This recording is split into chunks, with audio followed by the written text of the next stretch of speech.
Hello, everybody. Long time no see, and by long time no see, I mean not even a full 48 hours. But yesterday, I decided to not stream anything or do any kind of stream stuff or anything like that at all. Yesterday was a break day, so of course we're returning with the worst game of all time, Warriors All Stars. Uh, I don't like this game. I'm gonna go ahead and keep the intro a bit short to get into this as quickly as possible. We're gonna need as much time in this game as possible to get done with it quickly. Yeah, rare on time stream. I say as I'm 15 minutes past 9, but it's at least not 10.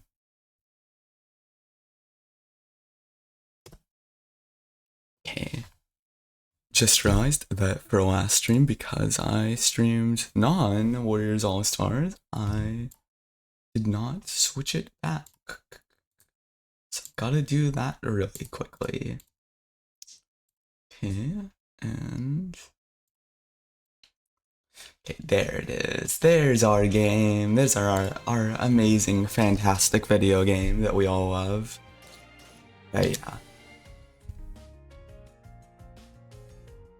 Last time, we finished... Scroll down a bit. We finished Kasumi, and she still has quite a few events left to get, but that's because we have to max out each other character with her. It's not just a one-way thing. But now we can at least start Ughhh. And luckily, unlike Kasumi, Ughhh already has a decent amount of regard already maxed. Let's see, let's check her regard. Yeah, she has 1, 2, 3, 4, 5, 6, 7, 8, 9 characters already maxed out. And quite a few already with a bit of regard points. So hopefully she will take significantly less time than Kasumi did. Although even if she does take as long, I'm fine with that, because I actually really enjoy playing as Ughhh. One of very few characters left that I enjoyed the first time around and still relatively enjoy even 100 hours later.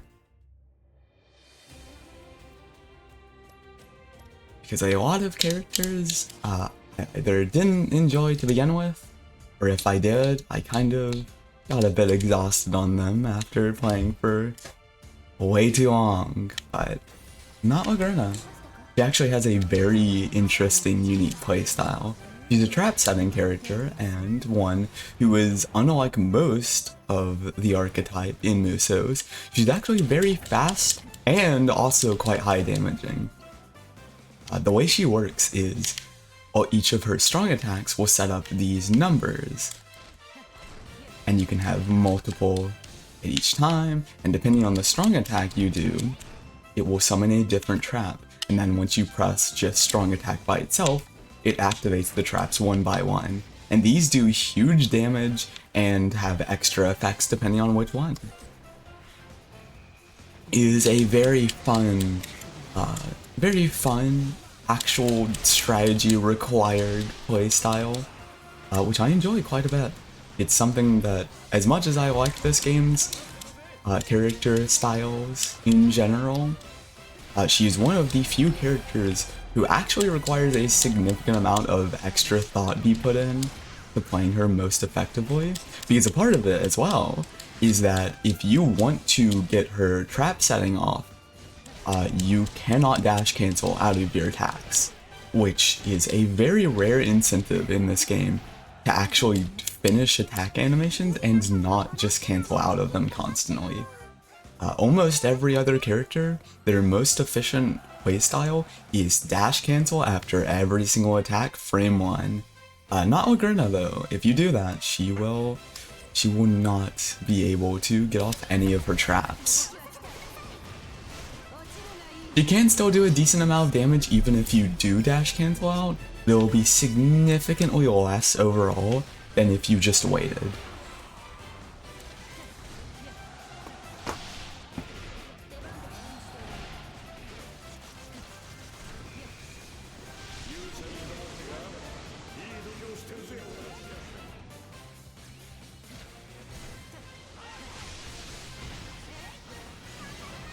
on top of the traps themselves, requiring more setup to get more payoff, I can't think of any of her attacks that are actually bad.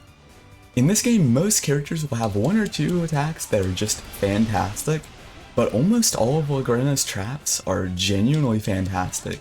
I suppose her C2 isn't the most amazing.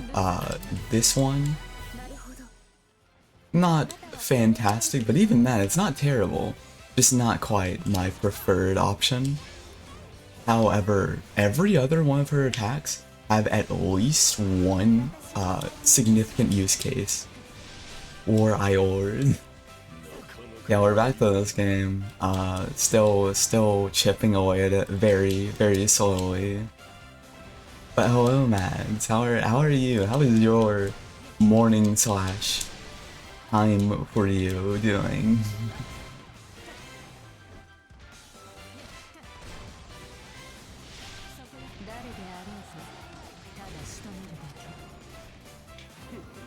Yeah, as I said, all of her attacks are pretty useful. My personal preferred consistent rotation though would be her C5, this one, because it has a very large AoE, and on top of that does quite a bit of damage, surprisingly. Good, how about yourself? Still doing regard? Yep. I will be for the entire rest of this game. The only thing left is regard grinding, but it's unfortunately something I have to do for every single character. And so far, Lagrena, I believe, is character number, I want to say 7 or 8 out of 30, so we still have quite a ways to go, but yep, still doing regard though. Making slow but steady progress at least. Oof, yeah, this game is, despite being a game that takes literally maybe 10 hours to get all of the achievements for, getting full 100% everything completion, requires way more, and the game does not have the content to back up the content to back up that high playtime requirement. Warrior's strongest soldier. I know it's hell, but if I wanna put Warrior's strongest soldier on my resume, I gotta keep at it. I gotta put that patience to the test. Yeah, luckily, even though I am constantly grinding regard, I at the very least get to swap characters frequently enough to where it's not as tedious as it would be if I was only doing 1 or 2 characters for that same amount of time.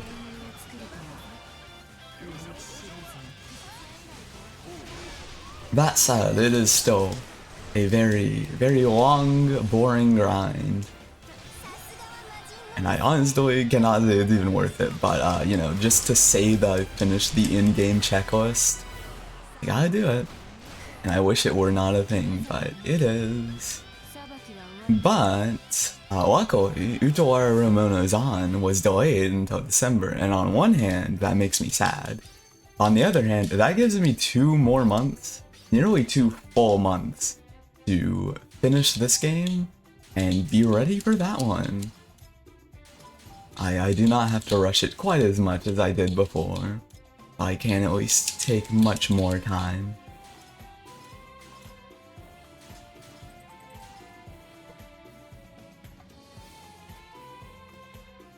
Okay, Christophorus is close to max. Then after that, I think I will grind rush battles for a bit. Because after I max out Christophorus, every other character will be at most rank 2. I can get a ton out all at once in that stage type. And we only have 12 materials left before we've collected 200 Atelier materials. And once we've done that, we can turn in this quest, be done with every side quest in the game, and then finally start the New Game Plus reset, which there's nothing completion-wise we need left in those New Game Plus resets. However, those do reset quests, and those quest resets make the regard grind significantly faster. So it's still good to get that done as quickly as possible.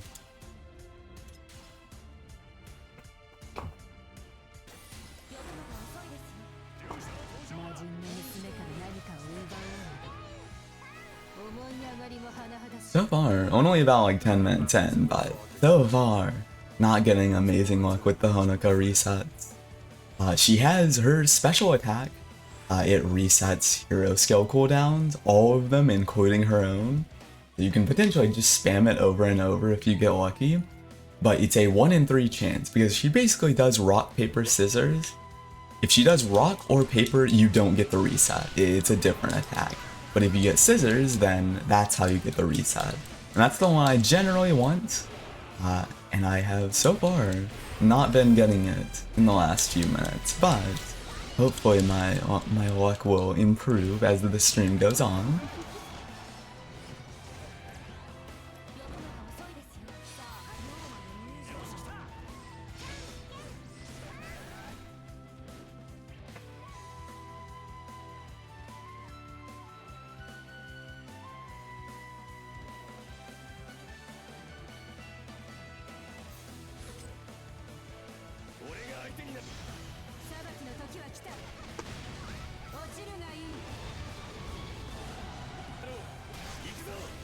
After this stage, I plan to swap to a rush battle stage instead, which I have to actually find one of those first, which is easier said than done. It's also yet another case of random chance in this game.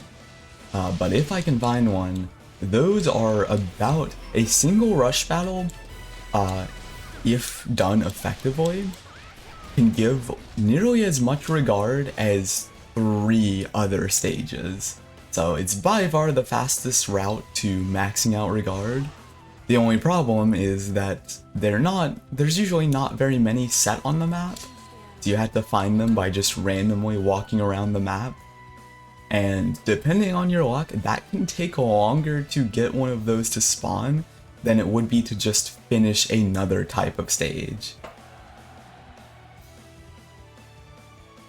It is very, very, very annoying to get to up here.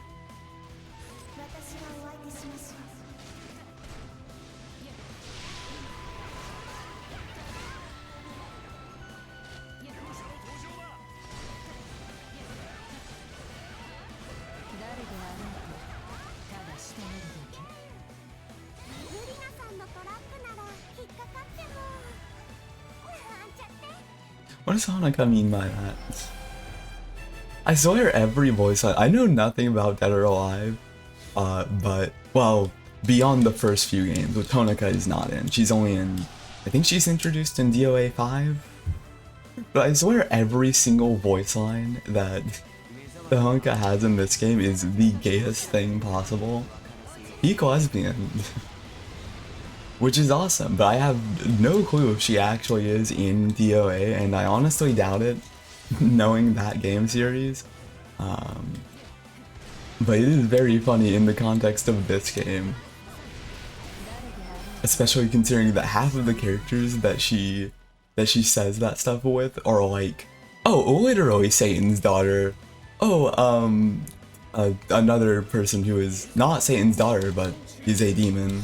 There's a lot of demon characters in this game, I'm just now realizing.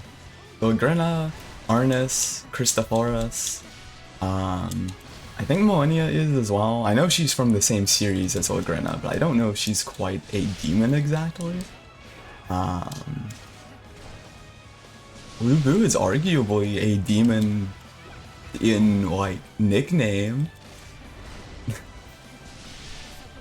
And that's already like 1/6 of the entire roster if you count all of those.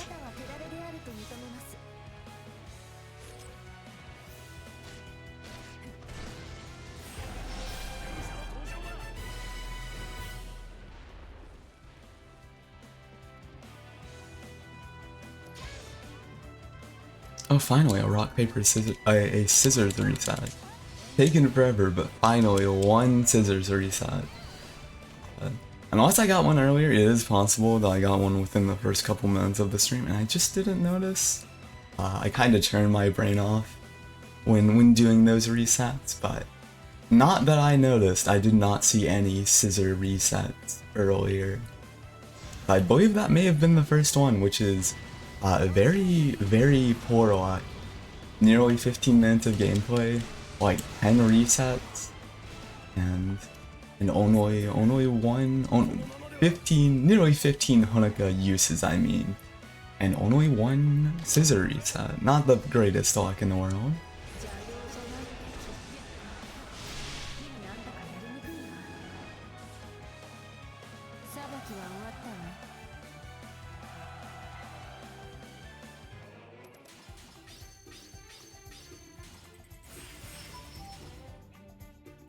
Now Christophorus is maxed out, which means we can now swap to doing the rush battles if we can find one within a reasonable amount of time. I'm not gonna run around the map for 20 minutes to try finding a single one, but if we can find one within like 1 or 2 minutes, then I will absolutely go for that. Smash them skulls, hell yeah. Hello, Zarius. Nice to see you. Also, I apologize if I've been mispronouncing your name. I'm not entirely certain how to pronounce it. I'm not sure if it's Ozarius or Ozarius or something else entirely. But I generally just go with whatever comes to mind first. Oh, finally, a rush battle that quickly, hell yeah. Yeah, that very rarely happens. Usually rush battles take quite a while to get. Hey, close enough. If you're stressed about Liz or Lizzie works, absolutely. In that case, I will call you Liz, if that is fine. But yeah, yeah, we're back to playing this game, because well, we have quite a bit to go. But we're at least playing a character who doesn't suck this time. The last two characters we've done were Kasumi and Oka, both of which I'm not a personal fan of. But Ogrena is a lot better in my personal opinion. She is both actually somewhat effective against both AoE and single targets, and is very fun. I think she has one of the most fun playstyles in the roster. A rare trap-centric character in a musou that is not only very efficient to use, but is also actually enjoyable to play.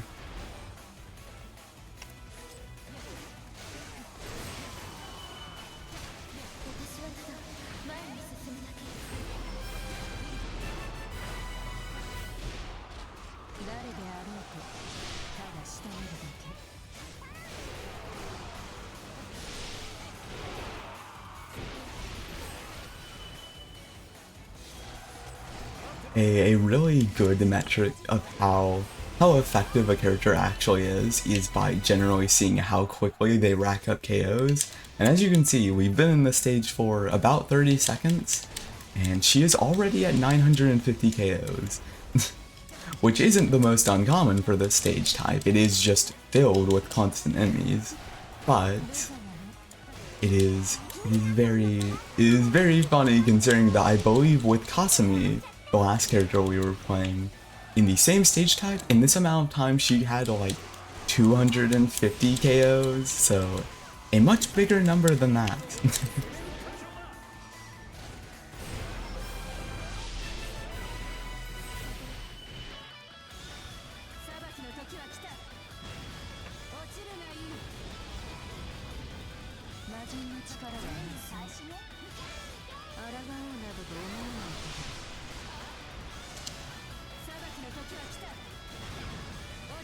Yeah, it's gonna take a bit to get back into the most effective rotation. I've been forgetting to use my special attack at all times, which on this specific stage type, you basically need to use your special attack every 5 or 6 seconds because it almost constantly, instantly recharges at all times.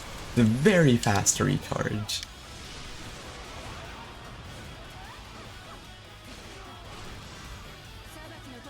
And each time I use a special attack, it slightly reduces the cooldown of my hero skills.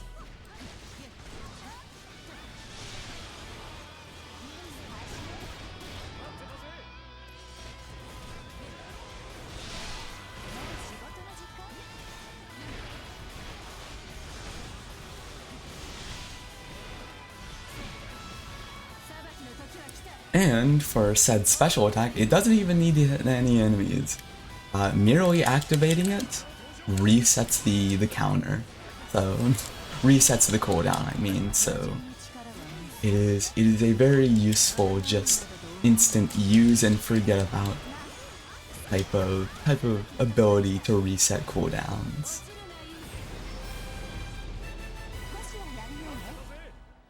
Unlike the Honoka Scissor reset, it doesn't reset the entire cooldown, but it does reset enough that you can absolutely just spam it constantly and get off way more hero skills.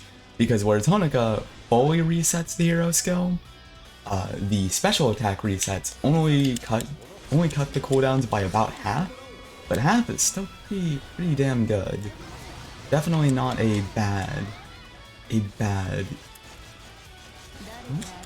Okay, just barely got a bit of extra time at the end. Yeah, I expected the timer to run out before I could take out Zhao Yun's. Luckily it did not, and I get a couple extra resets. Just a few minor hero skill uses off before ending everything.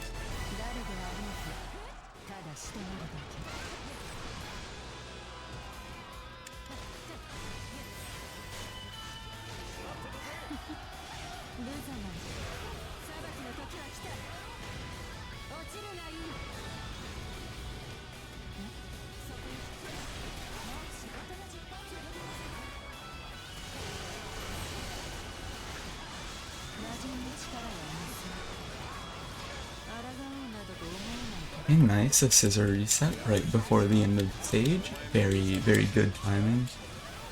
Ooh, unfortunately one that I'm not gonna be able to get off because of... Okay, I got one hero skill use off before the stage ended. But unfortunately the scissor reset happened at the very end of the stage, so I was not able to get everyone off, but everyone's skill was not able to be used, but at least one was. Oh, and we got a decent amount of Atelier items there. I would say that most likely we could very well end up finishing this quest this stream, and finally, after so long, finally start the New Game Plus reset.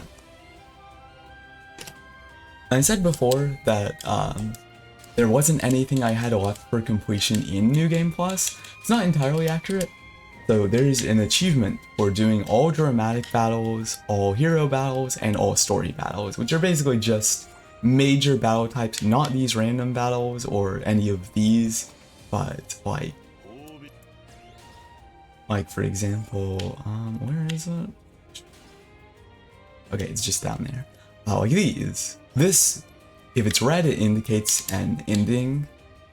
So I'm not going to go after that one, but there are stage types that are based on crossover characters, and like unlocking characters. And I still have at least one, I believe I only have one left, but at least one dramatic battle left to do before I've completed all of them. And that one's not hard to do. The only reason I haven't done it is just because I wanted to save the achievement for after I got all of the regard as well. That way I could kind of end it off with that. However, I think at this point, it's like, the regard grind is going to take so long. I think I'd rather just get that off of my head now. So as soon as we do the New Game Plus resets, as soon as we start those, I will basically be immediately going after the final dramatic battle I have left to get that achievement. And after that, I'll have every achievement. Could have gotten it 100 hours ago, but again, wanted to do this regard stuff a bit before then. And then we will be able to focus entirely on nothing but regard for the next probably 100 hours. I'm gonna be honest, this game is probably gonna be another 100 hours before I'm done with it. Possibly even more, depending on how slowly I play. Because this game is fucking long. This game is really long if you are going for 100%. It is not if you are playing normally. In fact, playing like a typical player, even if you go for all achievements, this game can be beaten in a matter of maybe 20 hours. 30 or 40 max for 100%, and honestly, I don't even think it would be that long. It is only the regard grinding that is taking so long. And if it wasn't tracked by an in-game gallery, I wouldn't even care about the regard. I would completely disregard it, but unfortunately for me, there is an in-game bonus obtained for increasing character regards. There are support conversations that are only unlocked and are tracked in the gallery that you only unlock by maxing out regard both ways for every character, or at least almost every character. As well as some extra kind of buffs to your characters that they unlock by increasing regard. I care less about those though, since those are kind of the same across every single character as far as I'm aware. So normally I would only count that if I got it on one character, not all of them. But because of those gallery events, I have to count everything. And it makes for a very, very long, tedious grind.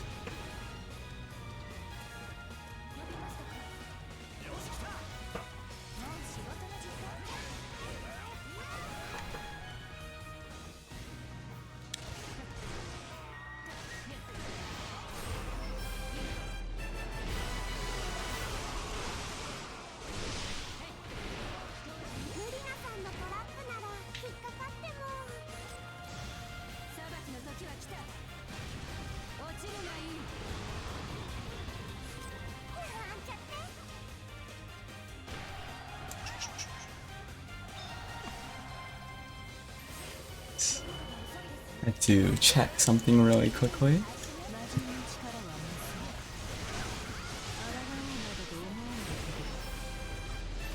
Yeah, luckily this game is easy enough, and especially rush battles are mindless enough that I can kind of just tab out for a moment to make sure everything outside of the game is functioning fine, and not really have to worry about dying or anything like that. Unlike most other musos, but this one is very simple, very, very easy to just kind of turn your brain off, not even pay attention, put down the controller for 30 seconds, and still barely take any damage.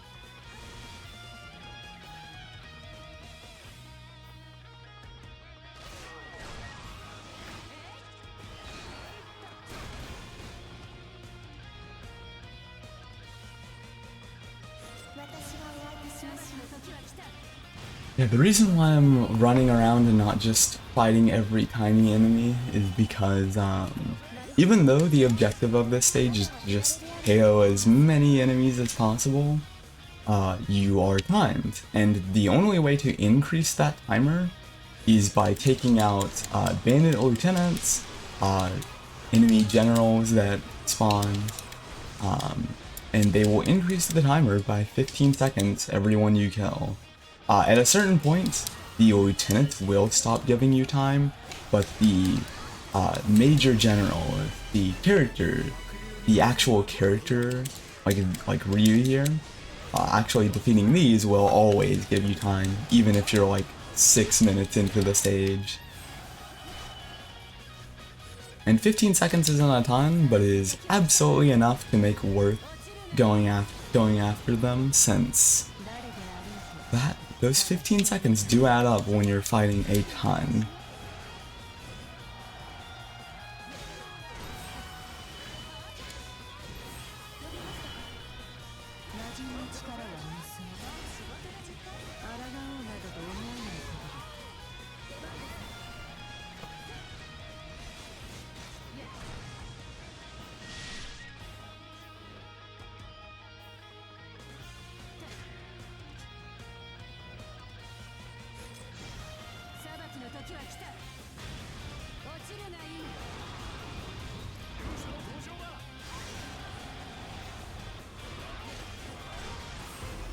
Yeah, see, as I mentioned, I am now deep enough in that I do not believe the lieutenants are giving me extra time anymore.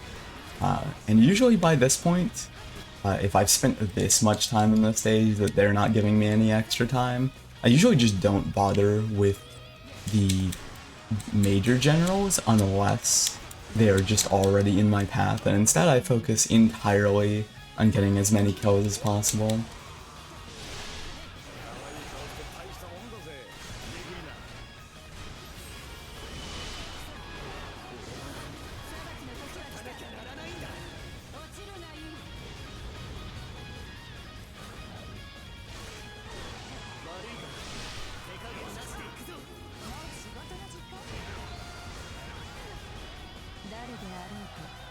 Ooh, okay, so I guess Setsuna does that as well.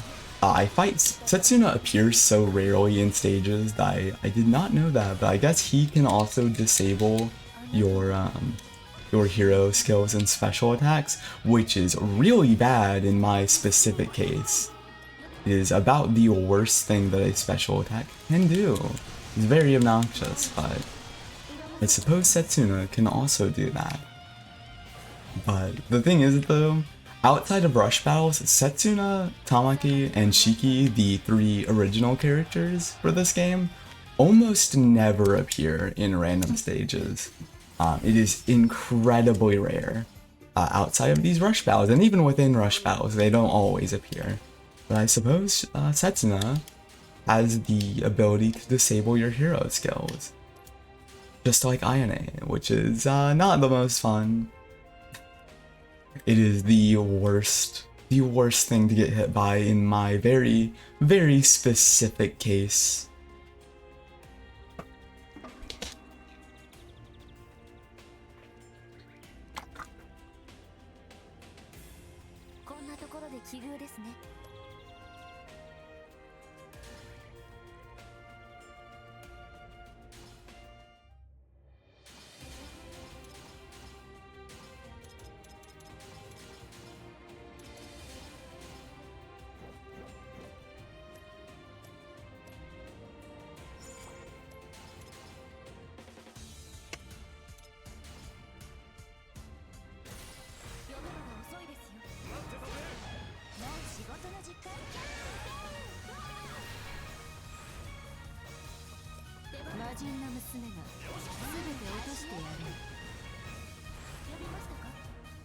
And now I'm finally getting the scissor resets I need.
I think I've mentioned before in an earlier stream that I think the music overall of this game is kind of mediocre, not terrible, but just fine. There's so few tracks for a game that's this tedious. I feel like there's only maybe 15 tracks in the entire game, probably more than that, but it at least doesn't feel like there's more.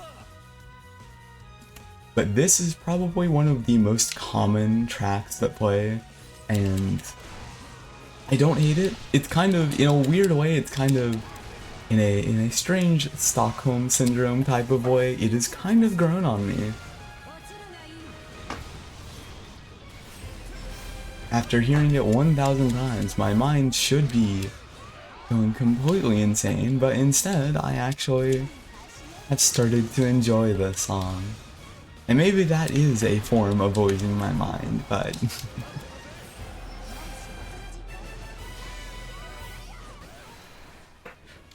Oh, let's go, bot, let's go. Hell yeah. Yeah, I'll didn't show up because it was a bot's turn, but I love bots. Kill the bot, kill the bot, kill the bot. I don't have any other moderators here right now. It's fine, it can just waste away and shrivel up and die on its own.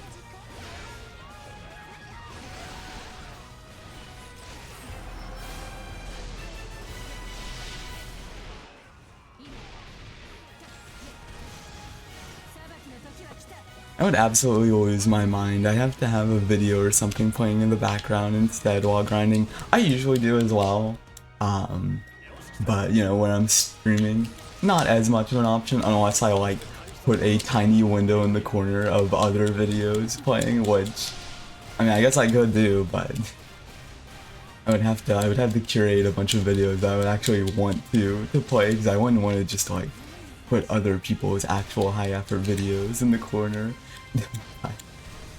But I'd have to do that Subway Surfers footage. Let's go. Yeah, I'd have to do something like that. Luckily, because I can devote my brain power away from the game and toward like talking and figuring out conversation topics, is at the very least enough to keep my brain a bit away from the game itself, to keep myself from going completely insane while streaming. Yeah, next stream we will have Subway Servers footage in the top left corner. It will cover the entirety of chats. Subway Surfers is your new chat.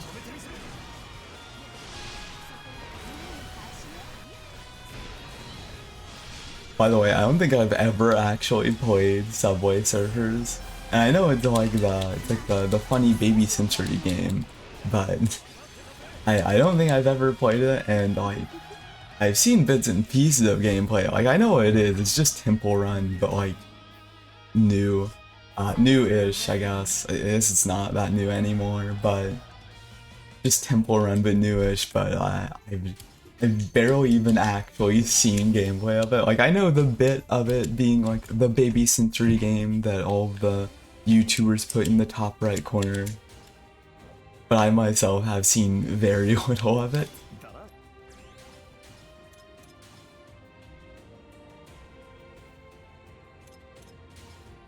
So of course, that means we have to change that, and the next stream will be the Subway Surfers Warriors All-Stars stream.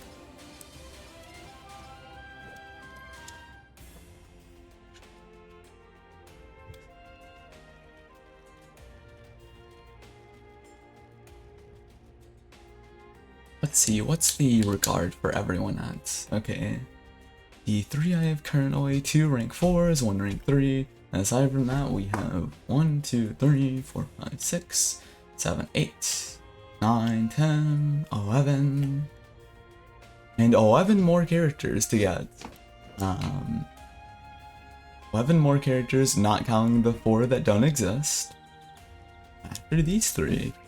It's not impossible, we could actually start and finish the Ughhh grinding in this one stream. Because 11 characters to get from rank 1 to rank 5 isn't actually that bad. Luckily, she started out with high enough regard in general that getting the last few is actually not going to be too bad. Jetpack Joyride was always my preferred runner. It slaps. The only thing I really know about that one is I've seen like a tiny bit of footage of it as well. Wasn't that one like an Xbox Live arcade game in like 2010 though? That's the only thing I know about that game is it's like a rare mobile game that is still like mildly popular that is old enough to have been an Xbox Live arcade release. It's like I guess that means Jetpack Joyride is retro at this point. So retro.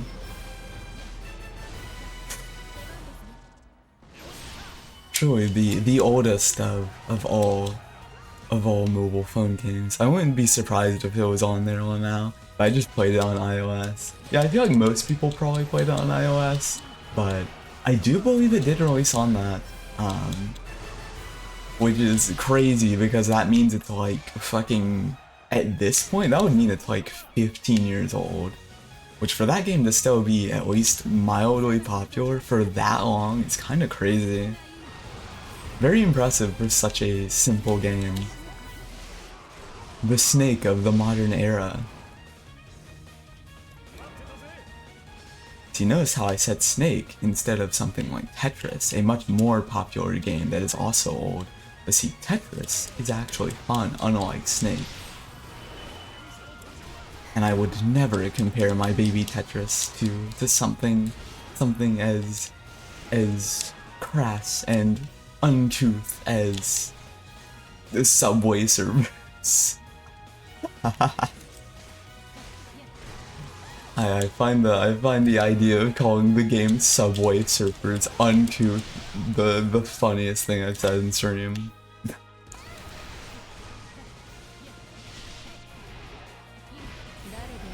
The most uncouth game of all time.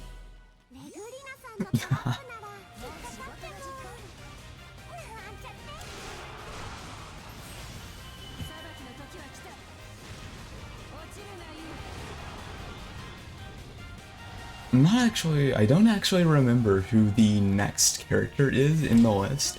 If we do end up finishing Ughhh this stream, that would be very cool. That would be very poggies indeed. However, I don't actually remember who the next one on the list is, and I hope it's not a character I hate.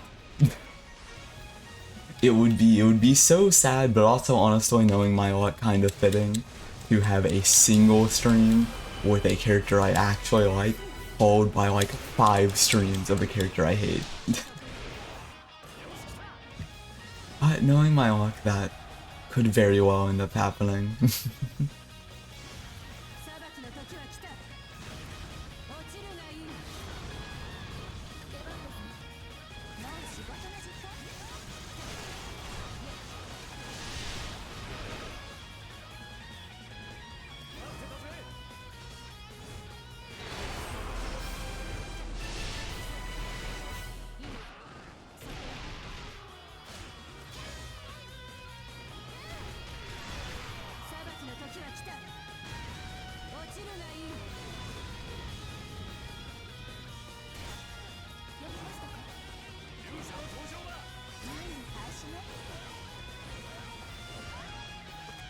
Getting to do a back-to-back special attack along with at least 3, preferably even 4 hero skills is a really good opportunity to hydrate.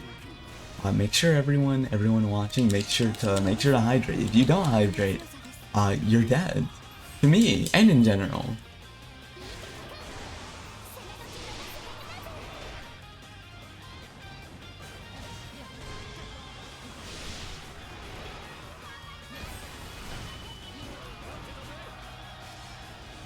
I would never associate with someone who doesn't properly hydrate and drink their water on an hourly basis at minimum.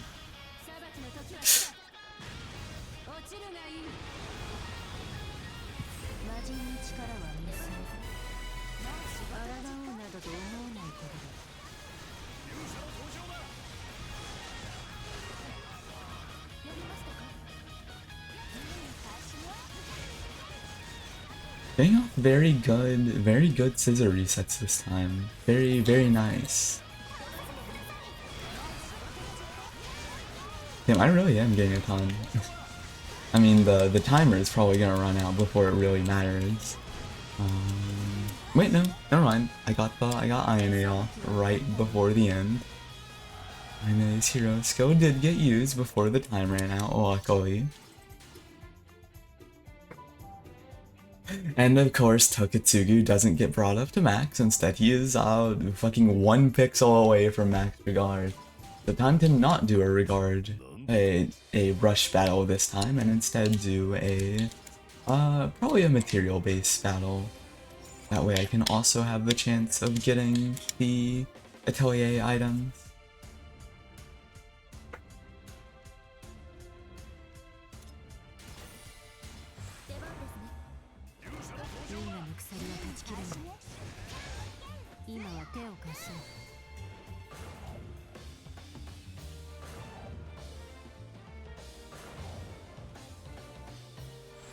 Another stage that I do actually really like the song from, and have liked it from the beginning, and still like. Luckily, I don't get this stage too often, so it hasn't completely rotted my brain yet, but this stage I actually really like the song for. Very different from the very slightly different instrument choice than the rest of the game soundtrack. And I like that. Quite nice.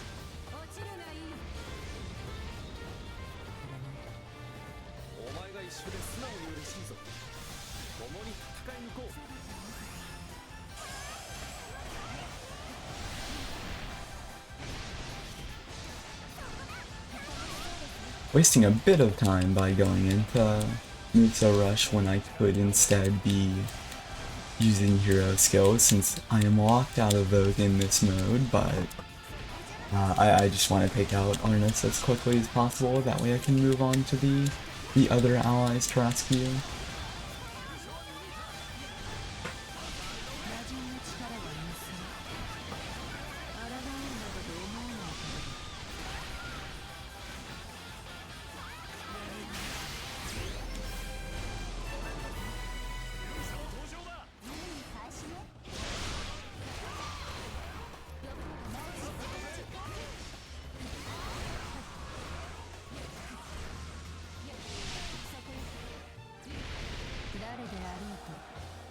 Alright, now we can move on to the next one. Hopefully the person in the top left does not die before I get there, because I'm fairly certain that they are going to end up being the weakest one, since Arnis was on the exact opposite side and seems to be the strongest of the 3 enemies. And generally, ironically, the one with the lowest bravery ends up killing your ally the fastest. It's a very funny turn of events.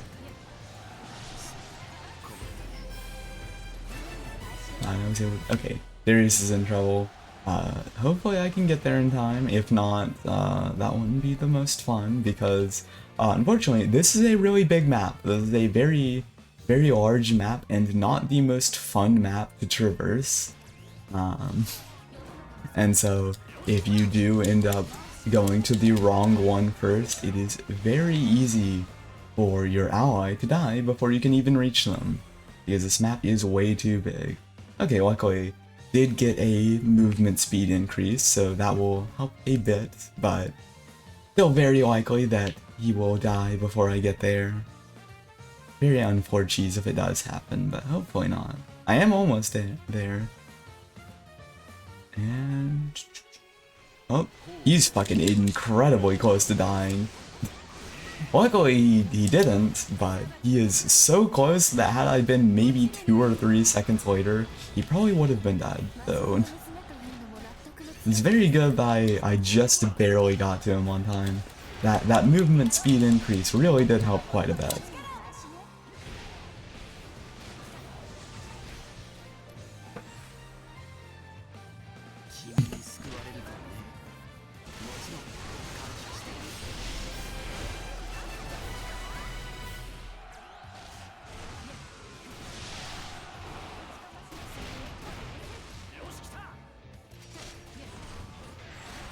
while I am here, instead of going directly for the commander, I am going to, one, get rid of this general that is attacking Darius so he doesn't fucking die. But also, I'm gonna capture a few extra bases to increase my chances of getting material, since that is the main reason I'm here. I am here more for the material than I am the regard, since Toketsugu is already basically at max, and he's the reason I was trying a non-rush battle in the first place.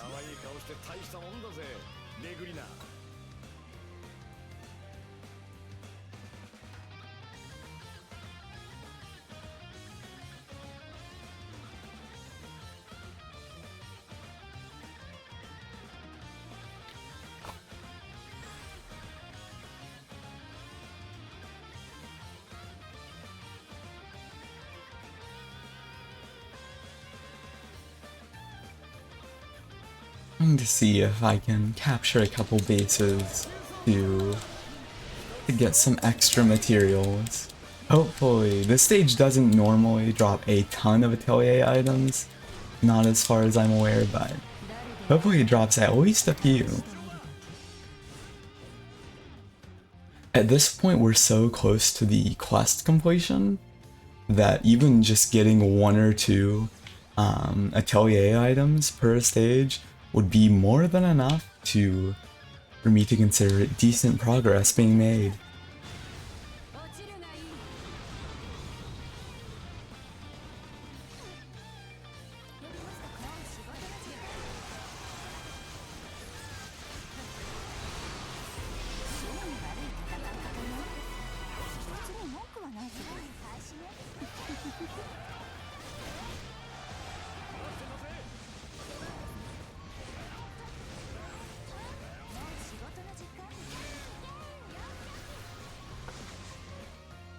And of course I'm getting a really good scissor lock on the stage where I really don't need that.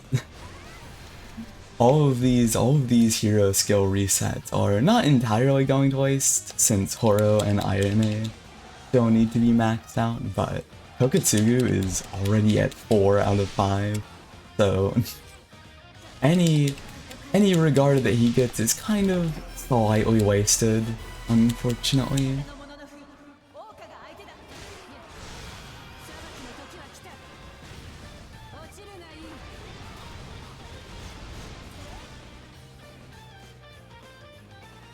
Oh, and of course the enemy commander is Ughhh, and she was able to get off her invincibility attack, so this is gonna be a fun final segment to the stage. I'm gonna be here for quite a while.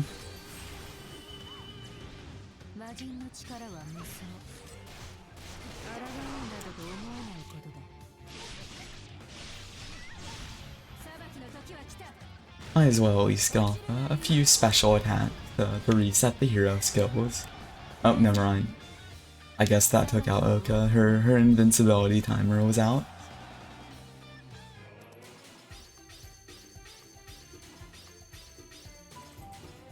Okay, now Horo and Toketsugu got maxed out, so that's good.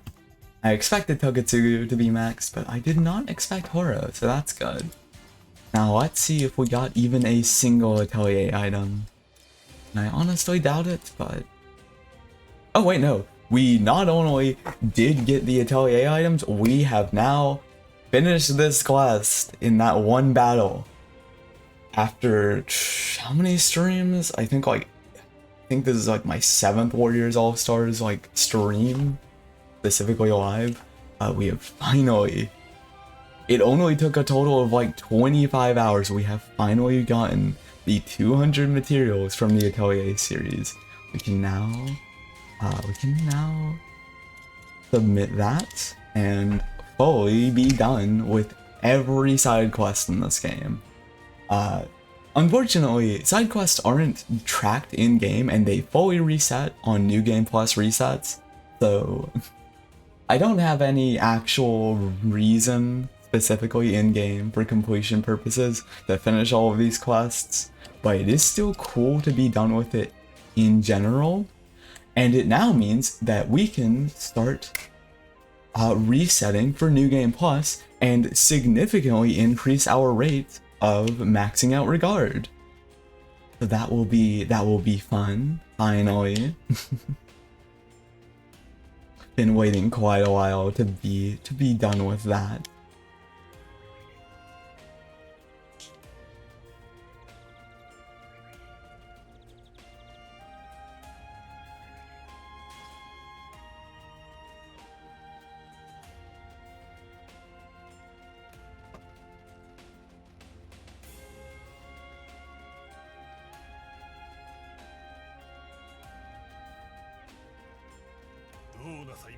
Okay. The final quest. Yes, with this, I can make something really incredible. Thank you so much again. Let me give this to you. And now we have her final card, which means now we need to take a short, very minor detour to go equip Sophie's skills for once we eventually play her. Because she is one of very few characters who, before this, we did not have her 4-slot A-rank card.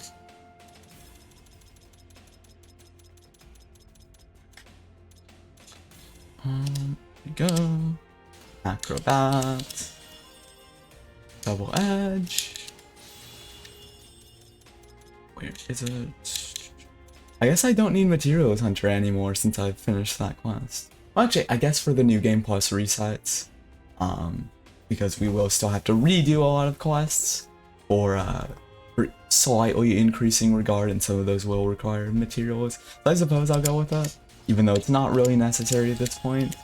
And the single most important one, I would consider this the most important skill in the entire game when it comes to maxing out regard, is Dragon's Oracle. Reduces the cooldown time of your hero skill after performing a special attack. This grind would be a lot slower without that. Means also time to equip Sophie with that card. She is she is still rocking not even an A rank card with no slots, but just a B rank card.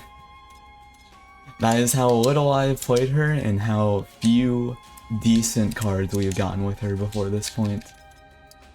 But yeah, now it is time to start the resets. First I have to swap out Horo and Toketsugu. Almost forgot to do that. That would have been not great. Let's see.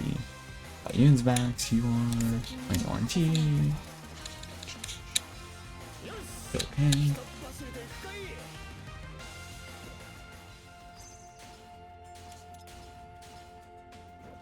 The only problem with New Game Plus resets is that once I do that, I will actually lose every character. I'll have to re-find every character. That will make the regard grinding a bit slower in that specific way, but I think it will be balanced out by the fact that the characters that are available, I can focus on clearing their quests. So I think it will end up balancing out. I'm not gonna quite do the reset right this moment. I am still going to do a couple more rush battles. I may even max out Lagrena before I start the New Game Plus resets, but either later this stream or at the very least next stream, we will be starting New Game Plus resets as frequently as possible, because those are the most efficient way to get just a tiny bit of extra regard points. And that can come in handy a lot in cases where a character is just a couple points away from maxing out. Whenever that situation happens, it always feels like a waste to bring them with into another full stage. But with New Game Plus resets, there will be an alternative method of just completing their quest. and that will give them those last few points instead.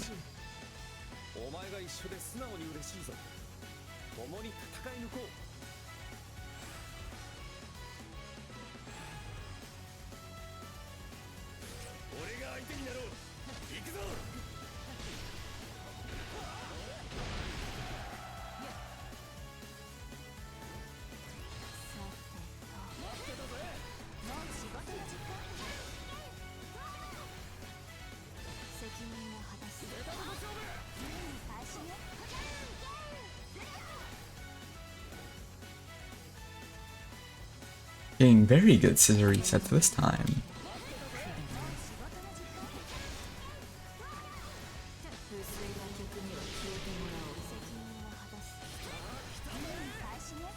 Something that's really funny is if you get a ton of resets, this can happen.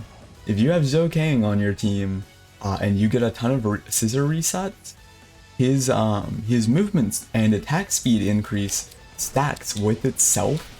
So if you use it multiple times, you can just gain a massive amount of speed, and it looks really funny. It is genuinely quite helpful in a lot of cases because it does mean that you are able to traverse the map significantly faster. But more importantly than that, it just looks really funny.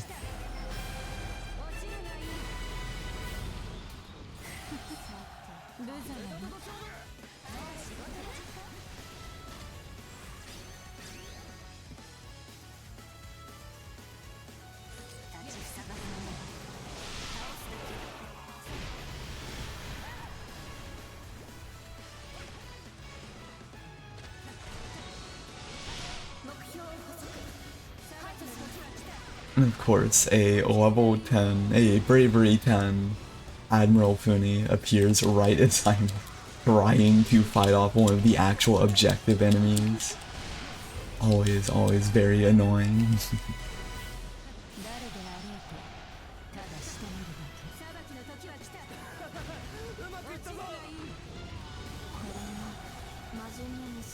And we are done with that stage. It was a very quick finish.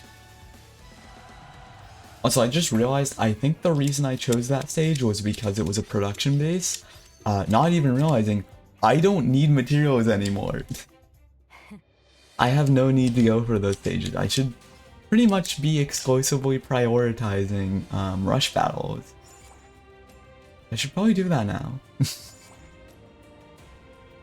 Almost went into that treasure storehouse as well. I'm gonna make that mistake quite a lot for a while. Even though they are no more efficient than any other stage in this current context.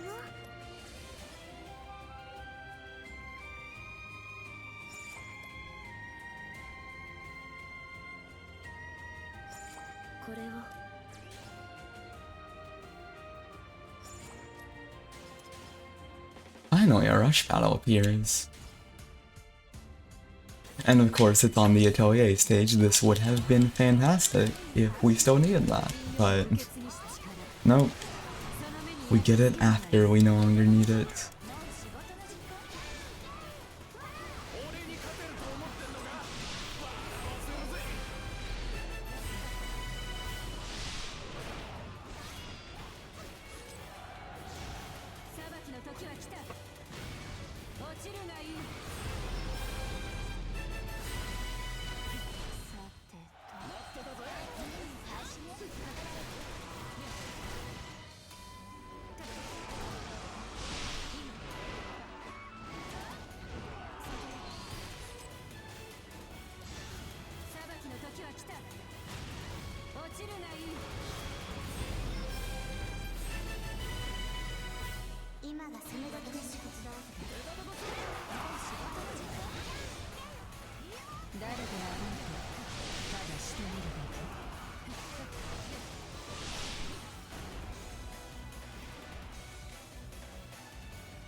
I suppose since we're now at the point where there's not really anything to talk about in the game itself at this point, I might as well talk about what I did yesterday.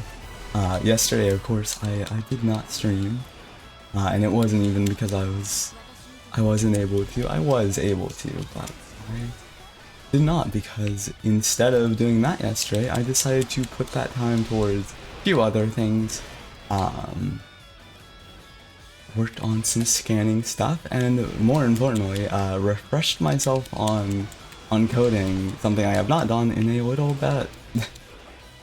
Because as soon as we finish this game, I of course need to make a page for it on my website, and since I haven't programmed much in a month or two since finishing Samurai Warriors, I need to refresh on that a bit. Caught up a bit on scanning a few books as well. I scanned and uploaded the complete guide for Samurai Warriors 1. So that's Samurai Warriors Extreme Legends specifically. That is now on archive. It's not a particularly high quality scan, but it is readable, and that's what truly matters. And this weekend, I plan to also not stream, which I in general don't really plan streams for weekends anyways, but this weekend I plan to instead focus on actually learning OBS, because even though I've been streaming for 2 weeks now, I do not actually know how to use OBS to any significant degree. As ridiculous as that sounds, I pretty much kind of just have been winging it on just kind of figuring it out as I go. Probably not the best idea. I'm probably missing out on quite a few features that I could probably make use of. So I think this weekend I'm going to spend my free time focusing on learning that. That way next stream will probably not actually be very noticeably different, but at least in my mind, I will have significantly more knowledge on how to actually use this program. This program that is not actually that complicated, but I should probably at the very least learn what good plugins and stuff exist and what things I could do with it. Because funnily enough, until like 2 days ago, I didn't even know what studio mode was. Studio mode is a very basic feature in OBS, and I did not know what it did until not even a full 48 hours ago, so this weekend I will be putting some time into actually learning what the fuck I'm doing with this. And depending on how quickly I learn all of that stuff, how long it takes to learn at the least the basics. I may do a bit of off-stream grinding for this game as well. Probably not a ton, but it would be good to get a few of the characters that I don't particularly love, get them a bit closer to maxed out.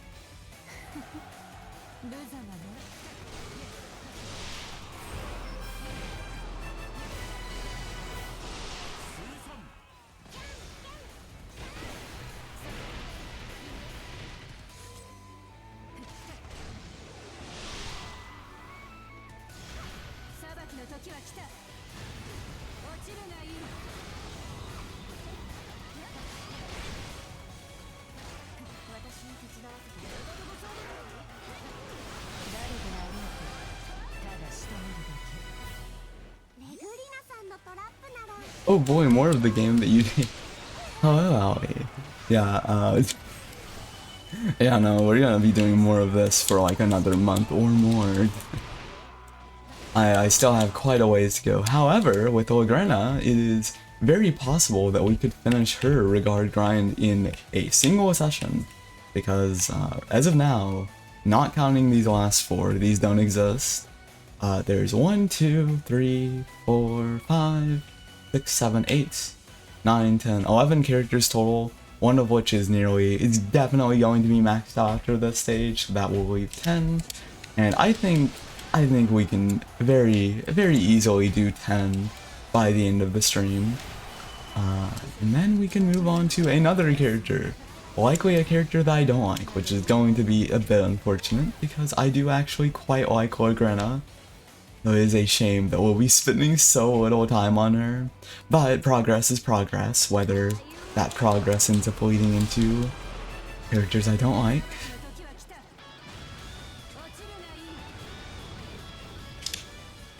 Yeah, we still have quite a ways to go for this game, but we are making very steady progress. In fact, just a few minutes ago, I always forget I can't check the quest list in Sage. I don't know why that's the only menu that's not checkable. But a few minutes ago, we actually finished the 200 atelier materials quest, which was the one that I have been working on since the first stream. So now we can switch to doing frequent New Game Plus resets, which will mean that our regard grinding rate will speed up significantly.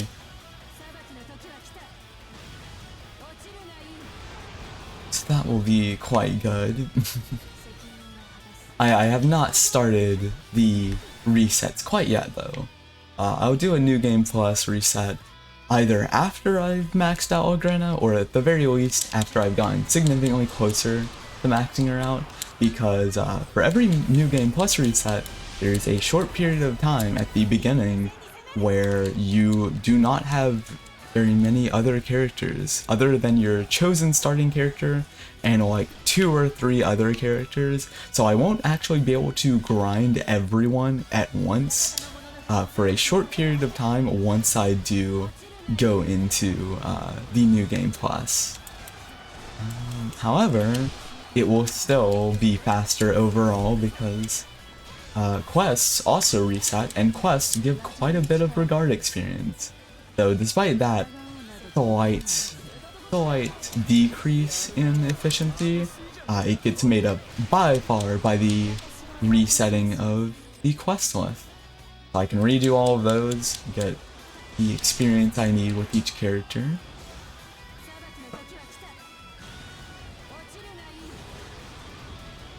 But yeah, I will start those either next stream or much later into this stream. For now though, it's just the same normal rush battle grinding we've been doing for a while now.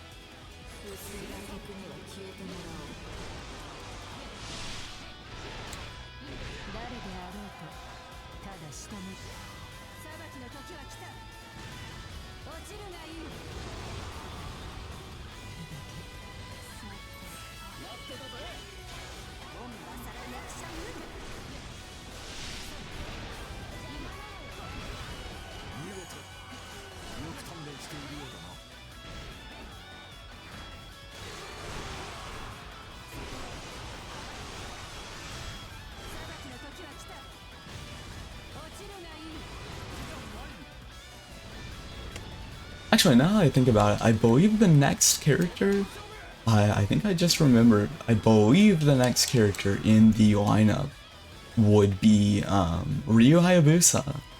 So he's actually going to be the next character we play, which I said before I was worried the next character would be bad. In fact, not only is Ryu not bad, I would consider Ryu to be the best character in the game in terms of efficiency. In terms of playstyle, he's like top 3, but not quite my #1 favorite.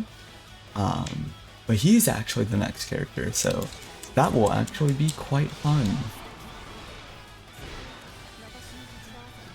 However, after that, I don't remember who is after Ryu Hayabusa, so whoever's next, they may end up being a bit of an issue, but that's still a little bit away.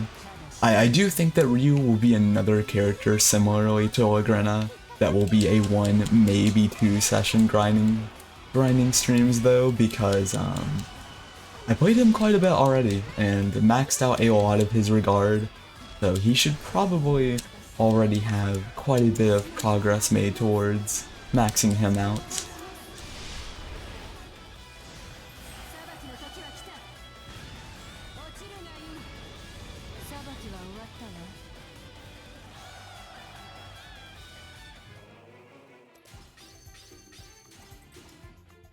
Wing Yuan Ji is maxed out now. Zhou Kang is a decent ways there. Ryu has made some progress as well. We are now down to 10 left. Only 1/3 of the entire roster to max out for Lagrena left. Very, very nice.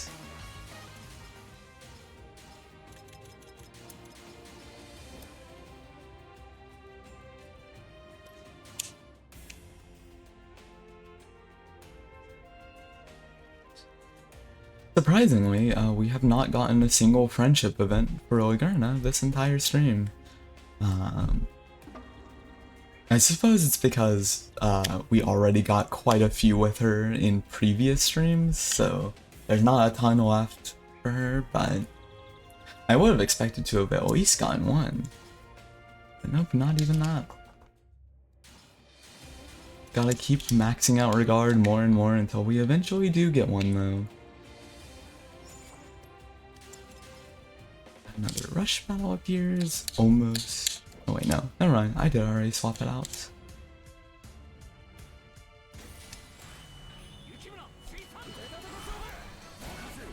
They're getting pretty good luck with the rush battle spawns on the world map. As I mentioned before, usually I have much worse luck, and those take quite a bit to spawn in. Quite a lot of running in circles before those appear most of the time.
Damn, I did not look at the timer. I still have nearly 3 minutes left in that. Damn. I guess I have been prioritizing the lieutenants and generals above all else so far, mostly by accident, so that's why I have so much more time, since killing those gives you an extra 15 seconds.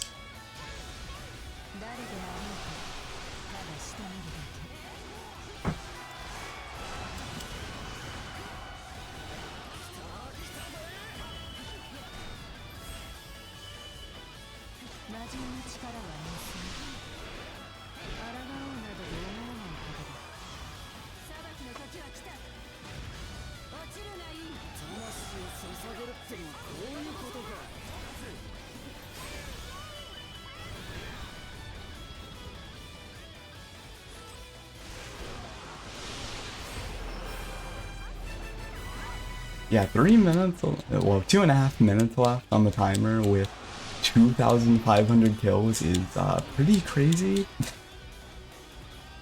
I could very easily end this round with upwards of 4,000 kills, which would be pretty insane. As I mentioned before, Ughhh is a very effective character, much more so than someone like Kasumi or even Oka. Oka's not bad, she's just very basic, but even Ughhh is quite a lot better than her. Kasumi though is kind of just not great, unfortunately. Very sad that such a cool character is so bad in this game, but she is not great, unfortunately.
"41 seconds left, and at 3,500 kills, I think I can reach the 4K mark by the time running out. Close enough to be possible, absolutely."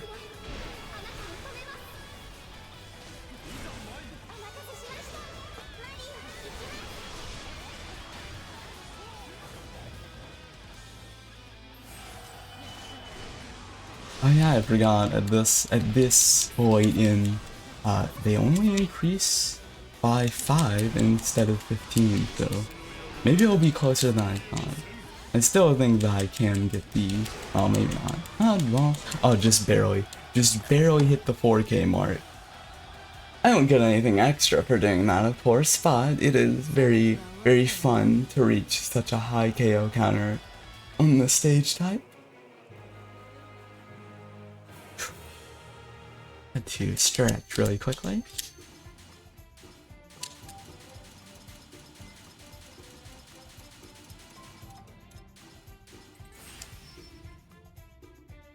Made quite a bit of progress with that. Zhou went up to 4, Yukimura went up to all the way up to 3 from 1, and Ryu went up to 3 as well.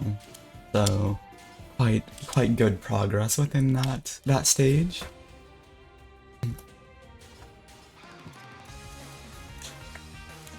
it'll be a bit sad once we have to throw away Zhou King, as he is a very good support character to have. He increases movement and attack speed, and that is generally really good. Oh, finally, a single friendship event. And one that I will not read, as usual. I do plan to, at the very end, once I have grinded out friendship events for everyone, I do plan to just go down the list in one stream and just take like an hour out to go through every single friendship and hot spring event dialogue and just read through all of those at once. But that is not this stream, that is a later one. And also, that was a hot spring event right there, so a friendship event and hot spring event all in one go. Very nice.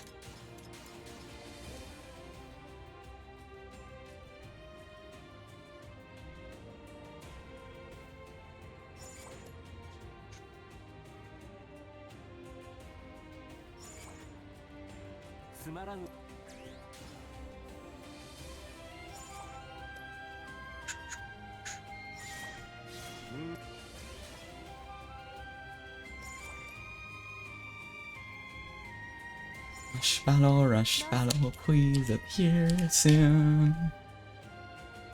I would love it if you could appear instead of giving me 500 merchant caravans. And also deathmatch battles, I don't want those either. And I don't like team battles quite as much either. I need a rush battle now, please.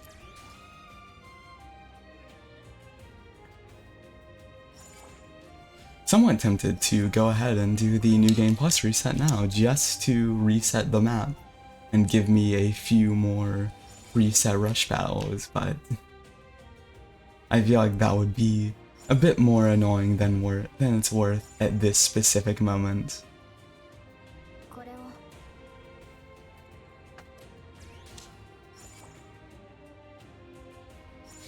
Oh my god, it is really taking forever to get a rush battle to appear.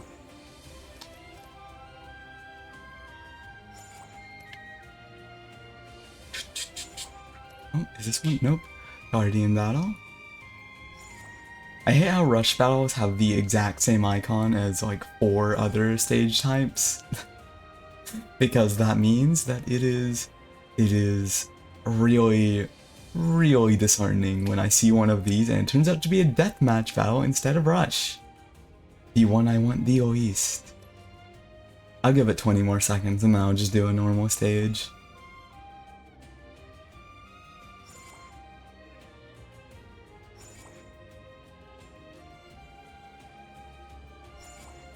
Oh, nope.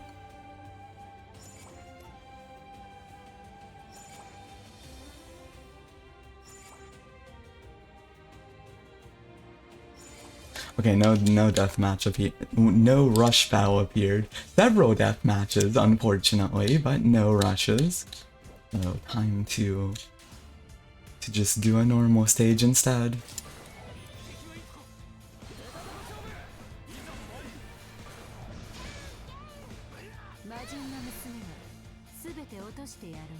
And luckily, it is a fake timer stage, so I do not have to worry about a time limit and can instead just go after capturing as many bases as I want and getting as many hero skill resets as I need.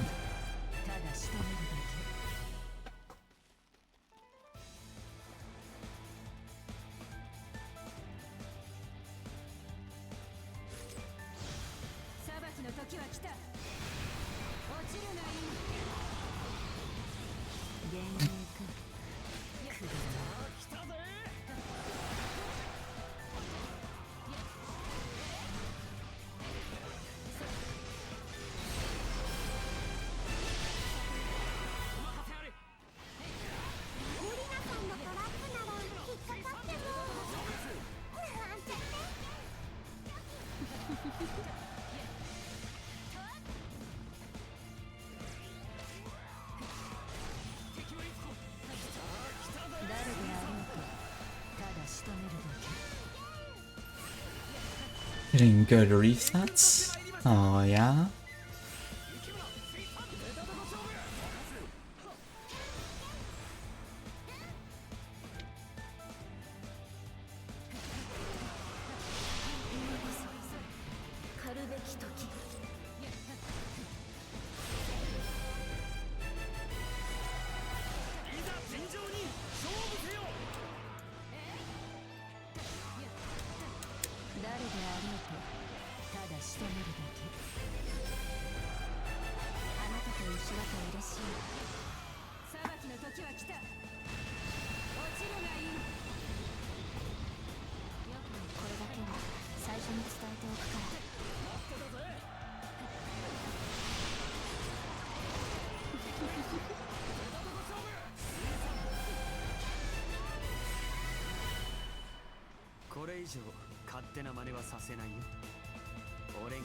I think after this stage I will take a very short BRB to refill my water and hydrate a bit.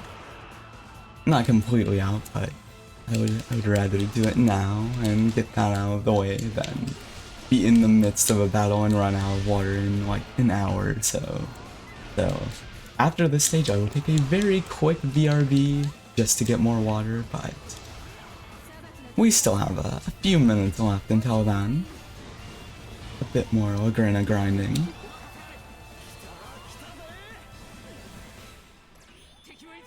Okay, I was gonna wait a couple extra seconds for Ryu and Honoka to naturally reset, but it's fine, it's fine. Just one reset. Couldn't hurt that much, I say as I waste hundreds of resets.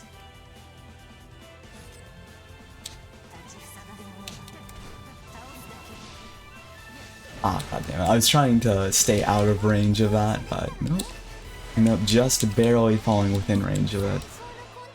It's always great when they use their special attacks right as you walk up to them before you even get a chance to attack them. It's especially great for someone like Ayane or Oka. It is very, very fun whenever that does happen.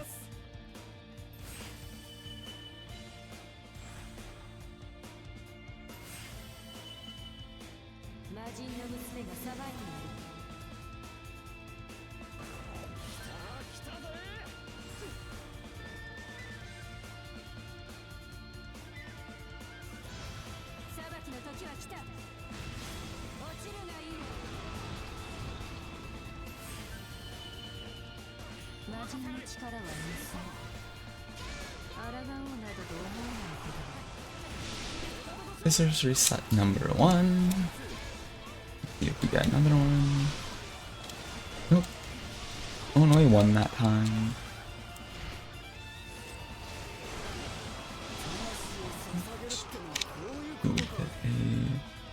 And no hero skill reset orb this time. Oh well. Not preferable, but not the end of the world either.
few extra hero skills before taking out the boss.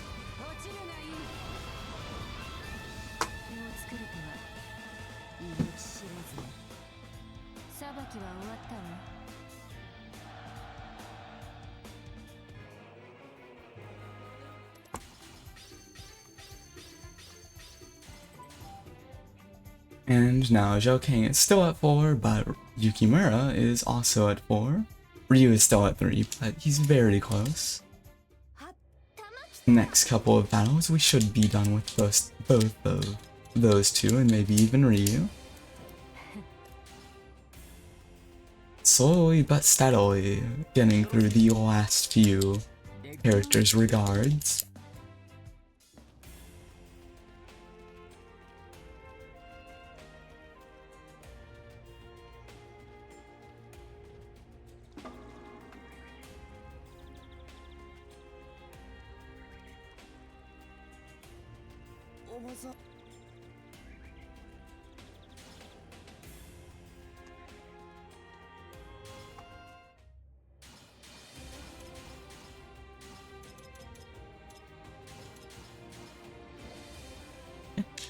And before the next battle, I will take a very short 3 or 4 minute BRB just to refill my water.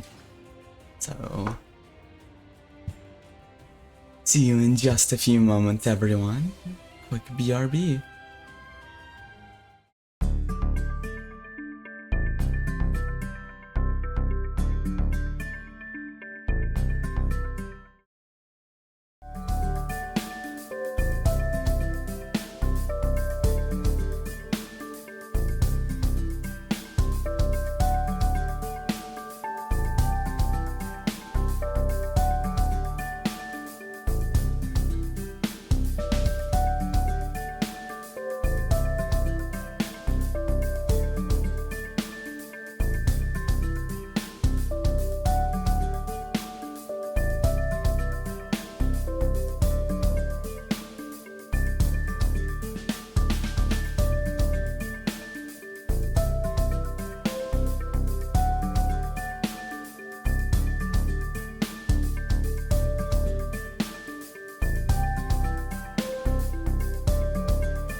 Okay, I have returned. Time to get back to the shitty video game that sucks ass. Not too bad though this session. Welcome back. Thank you very much, Elliot. This session hasn't been too bad though. Luckily, playing as a character that I actually enjoy makes this game significantly more tolerable, even in its most tedious moments, than playing someone I do not. Sorry that you've returned back to the past to play the shitty games that suck ass. And a rush battle pretty quickly. A good sign, a quick rush battle.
Rush battles are so good for not only, of course, getting regard, but even within the stage itself. There's so many enemies around that it's very easy to very quickly max out your bravery rank, which means that any future generals that appear to increase your time can be taken out incredibly quickly. Is a very nice little extra detail.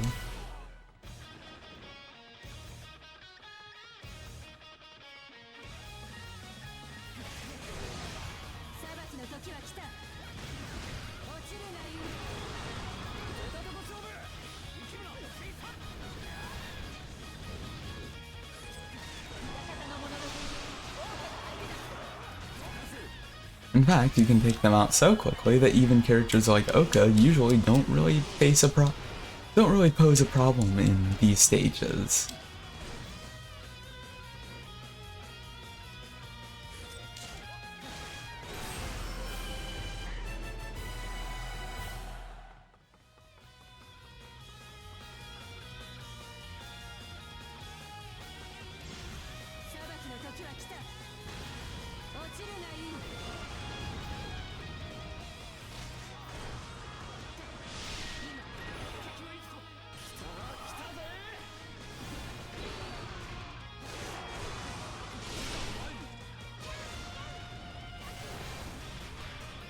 Nice, got a Honoka reset.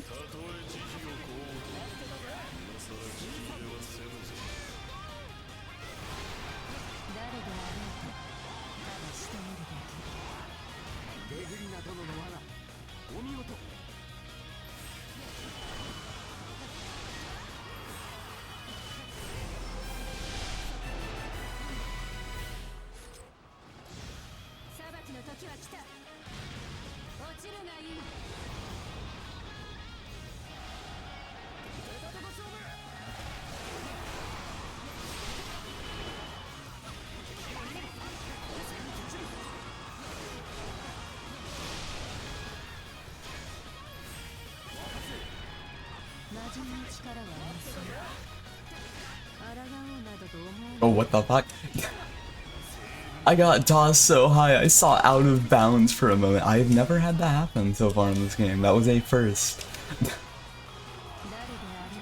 Interesting. I assume that means the ceilings in the stage don't actually have like aren't actually programmed to be ceilings. They're just kind of basically like textures and models with no collision baked in, which makes sense. You never really have to worry about that normally, but I guess certain attacks that can launch you up that high can occasionally just toss you out of bounds. Yeah, never seen that happen so far. First time I've had that specific thing happen this game in the 100 plus hours of playtime.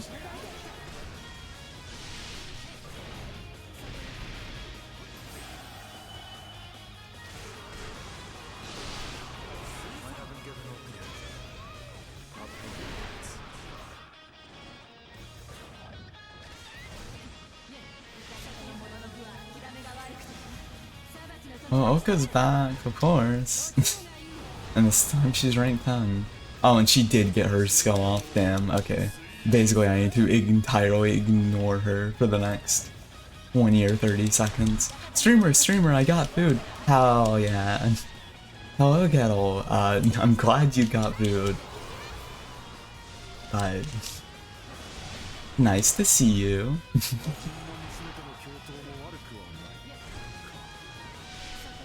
Yeah, we're just playing more of Warriors All-Stars as usual.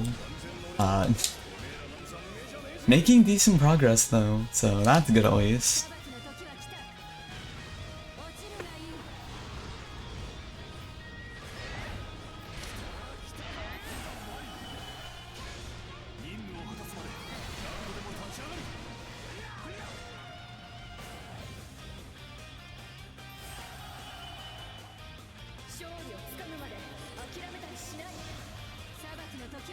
Being online makes me so happy I can merge without looking. I have two moderators that just say buzzwords constantly. You're the cooler one though. I hate you less than Serenity does. Serenity says just words that make no sense. You at least make funnies out of them. My entire moderator team is evil though.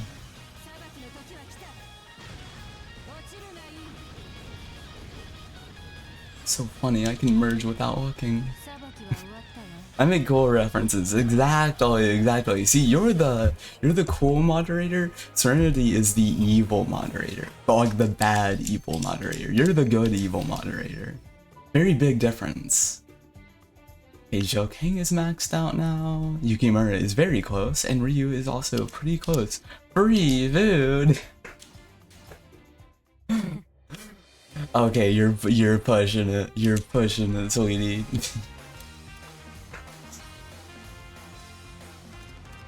You're still the superior moderator. But you're pushing it. Bomb some dodongos. The spaghetti.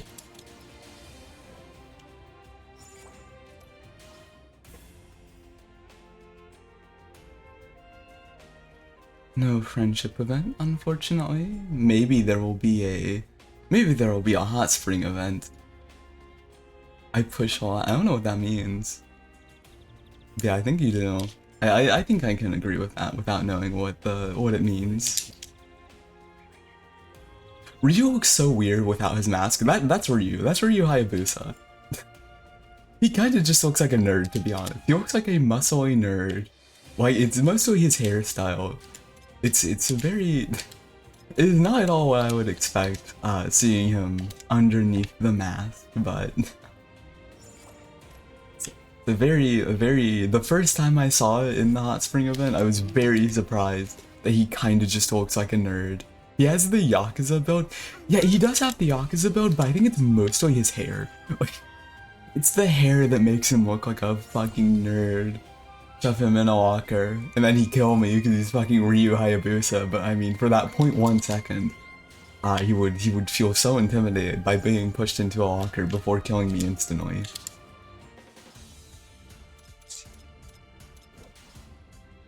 Should be able to get at least one of the other two characters there at rank 4 to max this stage. If not both, hopefully both. It would be funny. It would be funny if Ryu Hayabusa murdered me in cold blood. That would be funny as hell. Top 5 funniest characters to shove into a locker.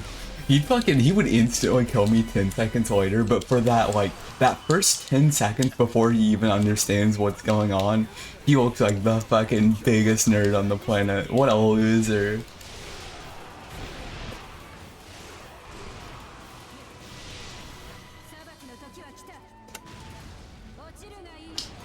Yeah, I think I could shove Ryu Hayabusa into a locker.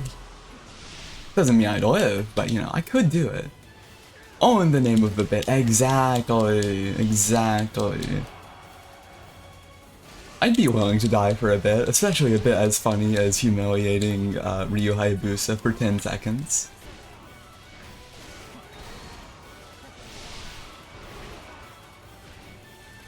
Speaking of Ryu Hayabusa, something I think I mentioned last stream, I'm actually considering after I finish this this game, not until after I finish Warriors All Stars. I refuse to do this while playing because that would mean I would effectively be playing this game non-stop. But been considering playing the original games of every character in this game, like all of the crossover characters. I want to try out every game that they're originally from, which a lot of them I already have. Of course, the Samurai Warriors and Dynasty Warriors games I've played. I have played the NES Ninja Gaiden, but not the modern Ninja Gaiden, even though I do have a physical copy of Ninja Gaiden Black. I have not yet played it. And I also technically played the Rio Patchy Slot game, although I only played the first one, which only kind of has her in it, and I played it for maybe 3 minutes. But I know that Millennia and Ogrena are both from a game called Deception, which is like a tower defense PS1 game that seems really fun. From what I've seen of them, they actually look really good, and they apparently have official English releases, which I was very surprised to learn. Apparently almost all, or maybe even literally all of them, have official English localizations, which was not at all what I expected. I don't know if they were successful at all, but they did make them. Dead or Alive Marathon incoming. If there was a Dead or Alive Marathon, I would play like 1 round of DOA 1, 5 entire streams of DOA 2 because I love that game, probably a full stream of DOA 3, and then 4, 5, and 6, I'm gonna be honest, I would probably play those for like 20 minutes. I don't think I would hate them, but from what I've heard of 4, 5, and 6, especially 5 and 6, I'm not sure how amazing they would be. I would, however, probably also play the 3DS game, Dead or Alive Dimensions. That one I am actually very interested in, just because I've actually heard that one is surprisingly good, despite being a 3DS fighting game, which are very hit or miss generally. As for everyone else in the game, that would mean I would also have to play the Otome game that Darius and Hajime Arima are from. The only problem with that though is I believe that game is Japan only and does not even have a fan translation. So that one I may have to skip out on unless a fan translation gets made. That would be cool, but I don't think it exists. So I may end up having to pass on that one. But at least as many characters that I can realistically play the original game stuff, I would like to. Let's look at the list very quickly. That would mean DOA, Samurai Warriors, Dynasty Warriors, Ninja Gaiden, the Haruka, I think it's called, the game that Hajime and Darius are from. I also would not be able to play the game Nobunaga Oda is from, because that is a mobile game that has been shut down for years. Tokiden, I guess specifically, I would have to also play Dead or Alive Extreme, like the beach volleyball games, which I would be fine with playing. Absolutely, that'd be funny as hell. But I suppose I would need to play those because I believe Murray Rose is like more of a character in those than main DOA. Atelier Sophie, which I actually started Atelier Sophie last year in preparation for eventually playing this game. I did not finish it though, so I would have to restart and finish that game. I did like it what I played though, I just didn't finish it. William Neo. Neo, I like Neo quite a bit. Another game that I played last year, and I did not finish it again. In fact, I didn't even get that far in. I loved what I played. That would be, I'm not sure if that would be the most uninteresting stream imaginable or the funniest stream, because I would be terrible. I am not very good at that game in general. Playing it on stream, I would fucking die.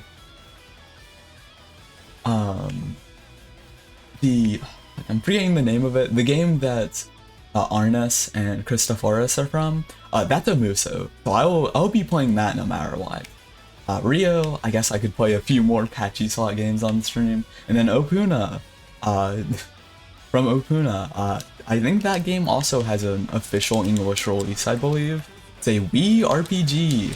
Also, Mags, I know you're in chat still. Something I learned like a week ago. There is apparently, not only is Opuna in this game, there is apparently a Neptunia character that is directly based on Opuna.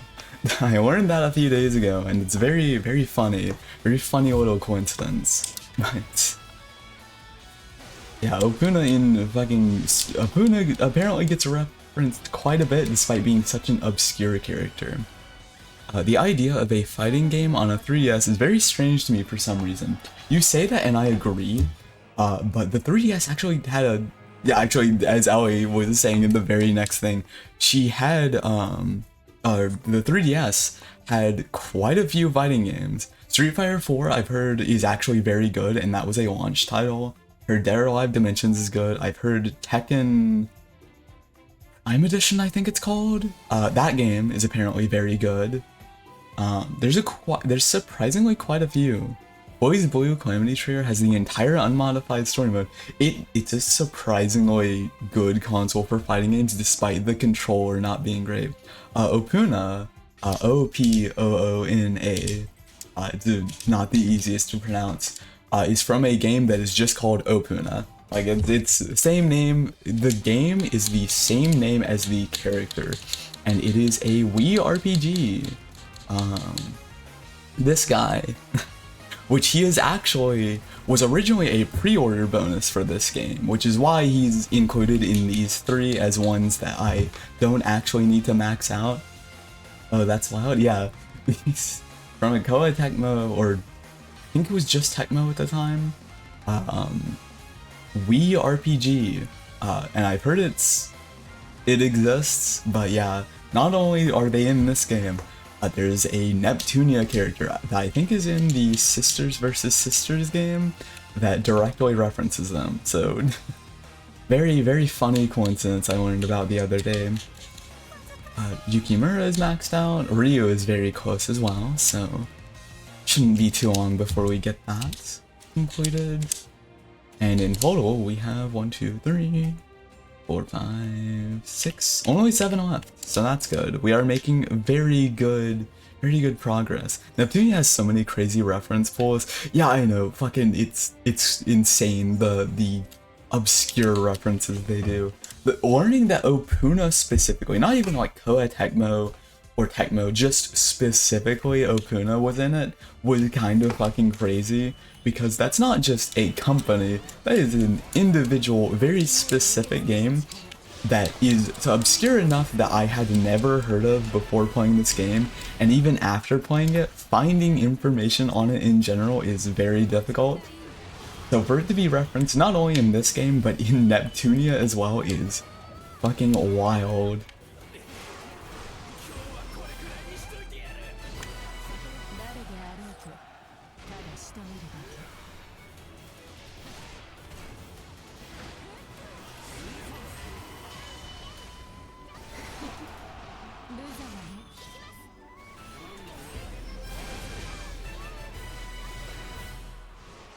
Starting off with some very good Honoka scissor resets.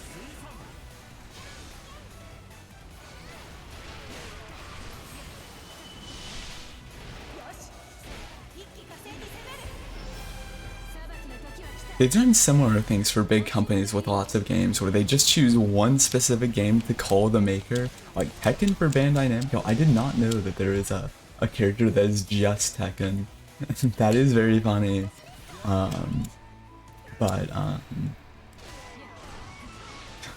That, I guess that does make sense for like really big companies with a lot of series, but just the fact that they chose Opuna of all games for Tecmo is just so very odd. There is a character literally just named Tekken. Wait a second, I gotta look her up really quickly. As soon as I finish this battle, I'm looking up what she looks like, because I feel like that has some very good design potential for a character based on Tekken.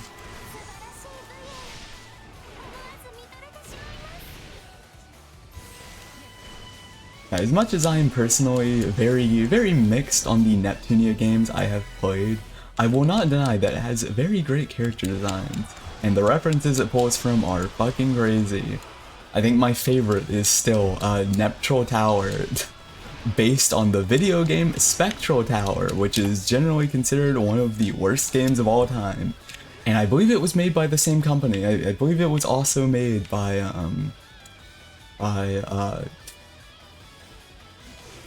I don't remember if it was Compile or the other company that worked on Neptunia, but Neptral Tower is great. Gotta love when they reference really bad video games in like the most loving, sincere way possible. Always very cool. I'm personally a big fan of God Eater. Oh, now I have two Neptunia characters to look up after this stage. I gotta see that one. Idea Factory, okay, yeah. There are multiple PC makers that just have game names too, like, wait, no, I forgot there's a Higurashi character. I completely forgot about that one.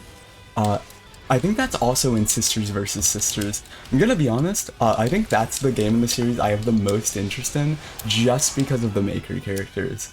Because, I really want to see Higurashi in-game, because, not Higurashi itself, although I do like Higurashi, but the successor to Higurashi, Umineko, is my favorite story ever written. So seeing Higurashi referenced is very cool to be in Neptunia. I may give the Neptunia series another shot. I say as I have played like 6 Neptunia games in the last like 6 years, and every single one of them have been from one of like 4 friends mentioning, like, yeah, Neptunia is pretty cool, and then I play them and then I say, it's not for me. But maybe if I play enough of them, eventually one Neptunia game will end up vibing with me. Aside from Neptunia U, that one I do genuinely really like, but that one's like, that's a musou. It's not traditional Neptunia. You get such a kick out of whatever side events they have, because they're generally pretty good at just making big references to the series they're based on. They better have a fucking Small Bombs reference. If they don't, I'll be pissed. There'd be a scene where Higurashi just eats a bunch of small bombs.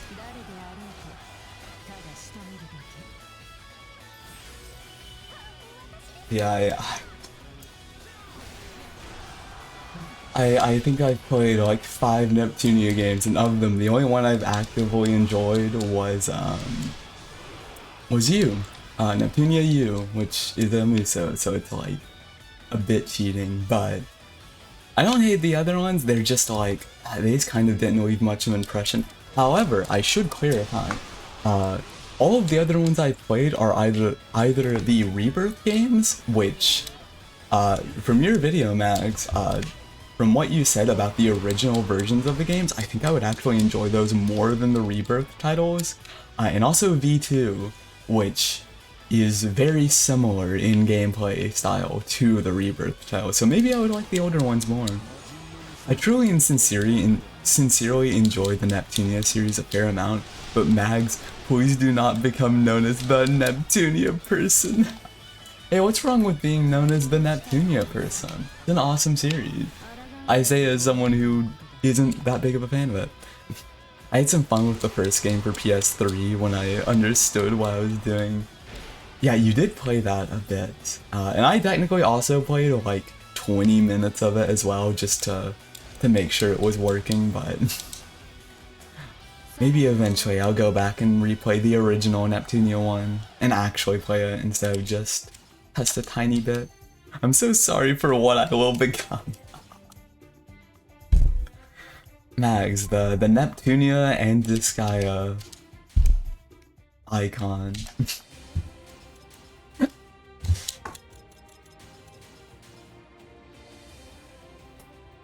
Okay, now that stage is done, I gotta look up God Eater and who was the other? Tekken, the two Neptunia characters.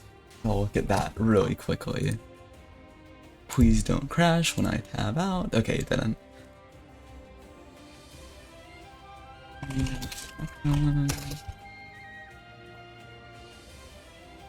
Oh yeah, I have seen Tekken before. I think she was in Rebirth. Never mind, I have seen her before. Yeah, she exists. I don't dislike her, but I think the main thing I don't love about her is kind of just, I don't know, she's a bit simpler than I expected. I expected a more out there design, but she's alright though. Now it's time to look at God Eater. God Eater's alright as well. I don't know very much about the God Eater games though. I still need to play Disgaea maybe when I'm freer. Yeah, Kettle was going to do the retro achievements for Disgaea 1. She wanted to try those games because she really likes Etna, the character Etna. She's a big fan of her. But that game is of course a pretty decent time sink. Very, very long game, especially when going for 100%.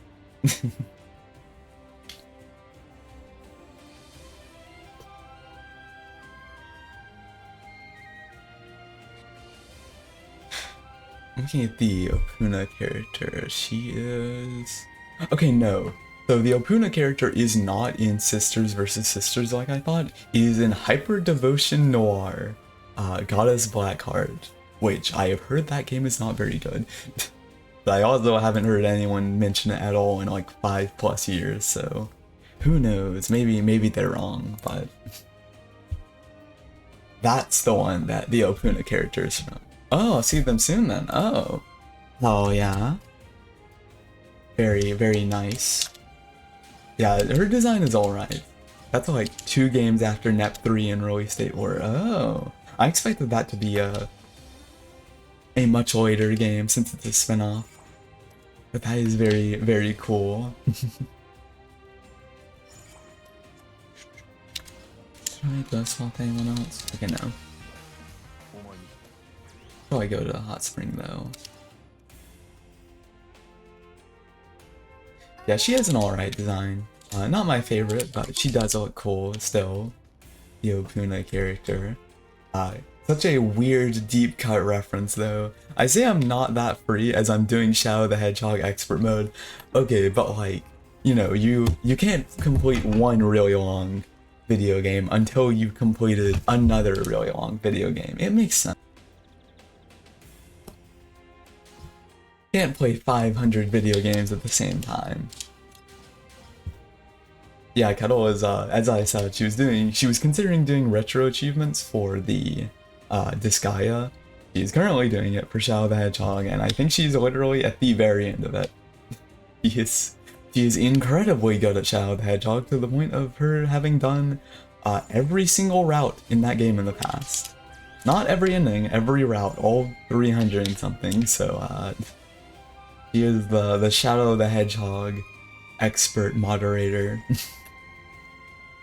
Someday if I ever play Shadow the Hedgehog on stream, she will be the ultimate fact checker for that game.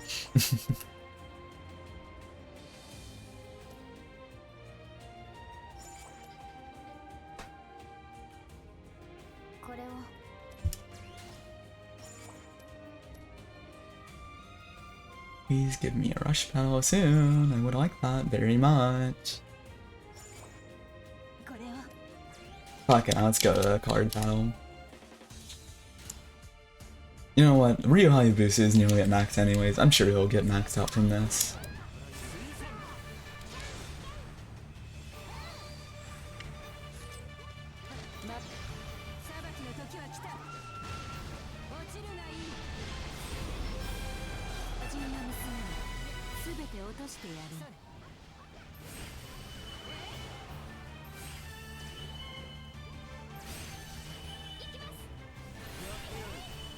God the Hedgehog is such a good game if you just don't try to do it all in one sitting, but God did that game start to drain you when you play more than one round. Fucking. Wow, well, Kettle has done that. Kettle has done the entire game in one sitting. Or, well, not every route in one sitting, but you know, like, she can definitely say what her opinions are on that. I'm sure she can probably say a lot about how exhausting that game can potentially get. She has played it more than anyone I know. I did 5 to 7 in a day once. Like 5 to 7 routes, or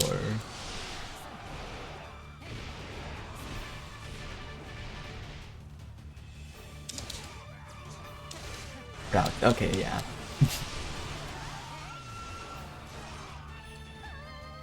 Okay, but you have like extra patience for that game after playing it so much. So back when I was streaming, I did all endings, not all rounds. I'm not a lunatic. That was in one stream the day before I moved halfway across the country. I guess that's a good final stream to do before moving. As much as Shadow is a pretty maligned game, I think it's pretty good. I think it's an alright game. It's an alright game when you don't have people shouting in your ear constantly. That's the worst game ever. Hey, I'm not that crazy. Well, you are a moderator in my chat, so I think that's pretty good evidence to the contrary. But you can say so if you wish, Kettle. I know the truth, though. I know you are. I know you're crazy enough to 100% Sonic Advance too.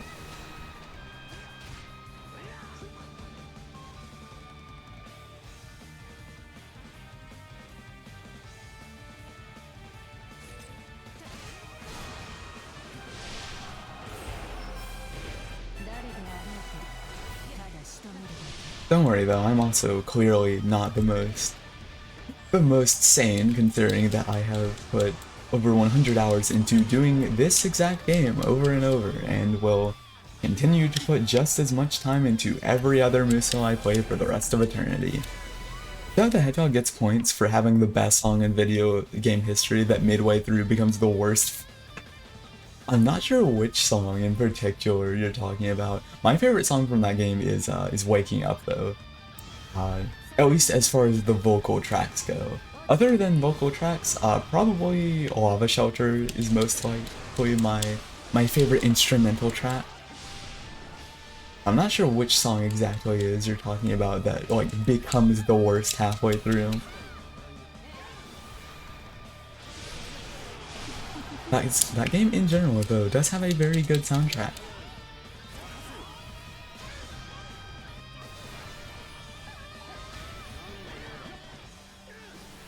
Ughhh the Hedgehog is such an interesting game to me because there's a lot of aspects of that game that improve so much upon SA2/Heroes. Maybe I'll become Shadow Pilled someday. Look, he's the hottest Sonic character. And if you disagree, well, you're very, very wrong. Boys is also very cool. Actually, no. Neo Metal Sonic's the hottest Sonic character. Sorry, I'm a robot Fujoshi. Death Ruins. If you played the game, you know what I mean.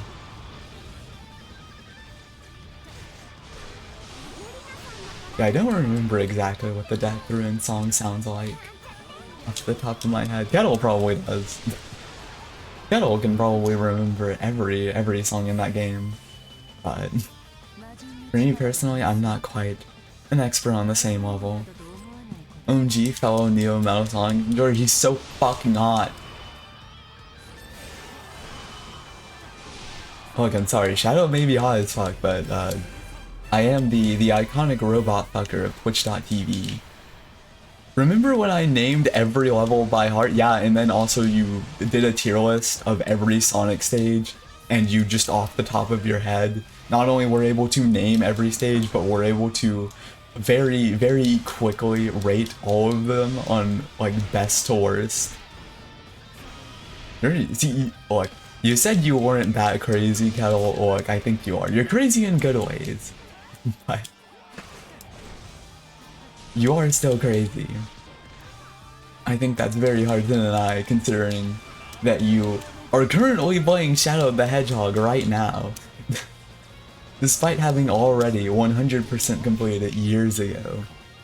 Unmatched levels of brain rot positive. Not a robot fucker, but something exposed wires. See, I am a robot fucker, and I like exposed wires. I'm not gonna deny it. It's literally in the stream tags.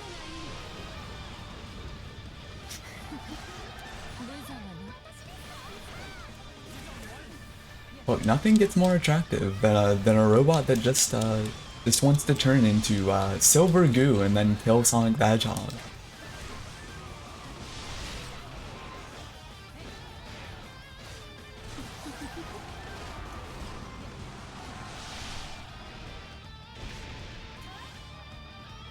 SA1 changed my life. I just can't not love the adventure era. Yeah, SA1 is your favorite game, so even if Shadow isn't quite on the same level as SA1, it being an adventure game in general, I would imagine hard to hate it when it is so directly connected to your favorite video game of all time.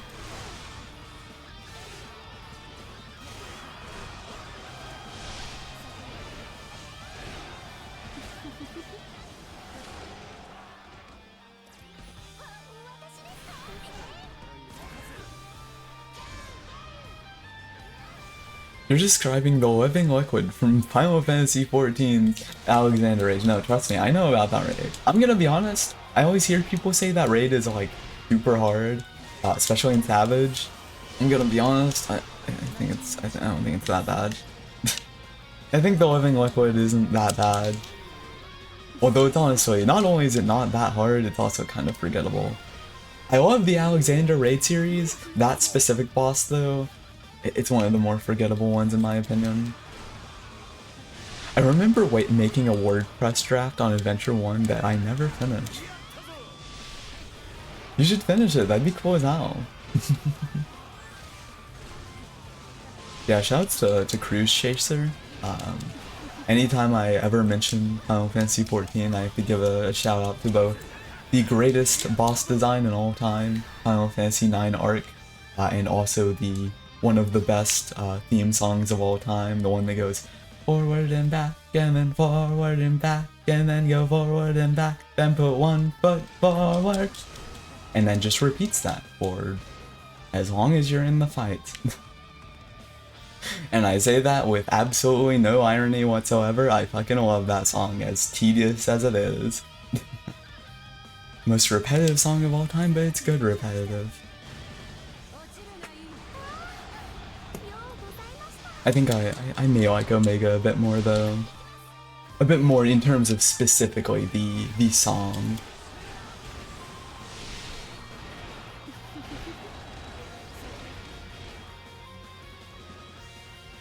Fuck yeah, Cruise Chaser is peak video game. I've genuinely dropped 14 because it hasn't ever topped A11.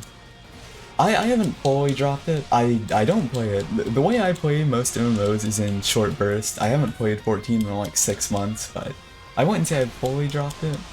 I haven't played it recently. I will agree though that like even what I have played, which is far from everything the game has to offer, from what I have played, A11 is probably my favorite fight in the game. Mostly just because of the presentation. I love Arc, or Cruise Chaser as it's called in 14, but it's just Arc. It's literally just Final Fantasy 9 Arc.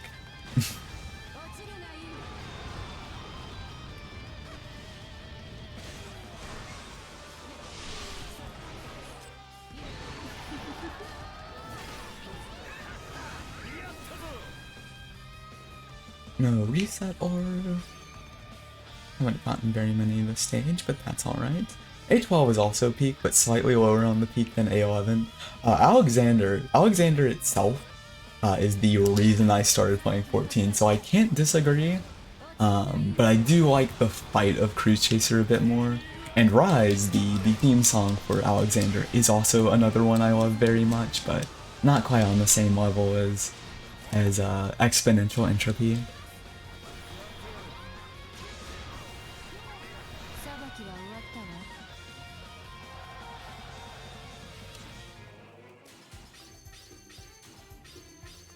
I love doing these card stages when they give me 20 cards afterwards that I can't immediately skip through. But now Ryu is at max, Mitsunari is also very close, and Natara made a decent amount of progress as well. But we are making very nice progress now. Only a few characters left.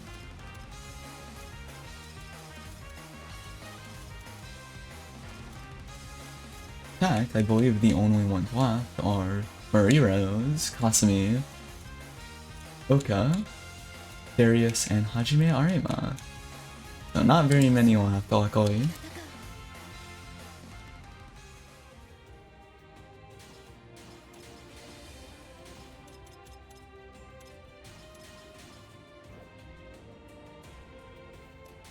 Let's see if we have gotten a friendship event, and we have. Nice, nice. Once again, I will not read it though.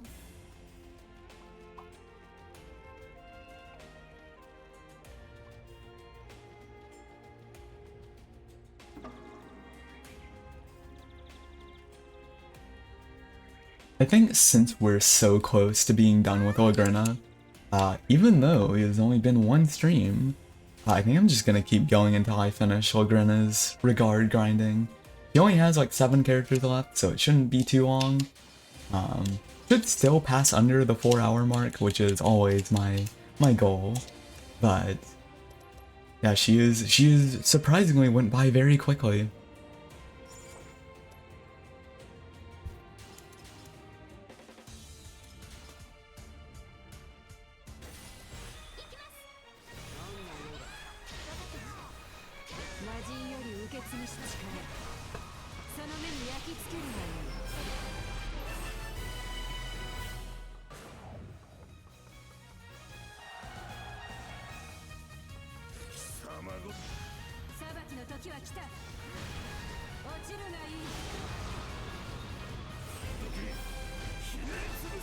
It's gonna be so sad once we are done with Ughhh, and then I never get to play my top 5 favorite character again.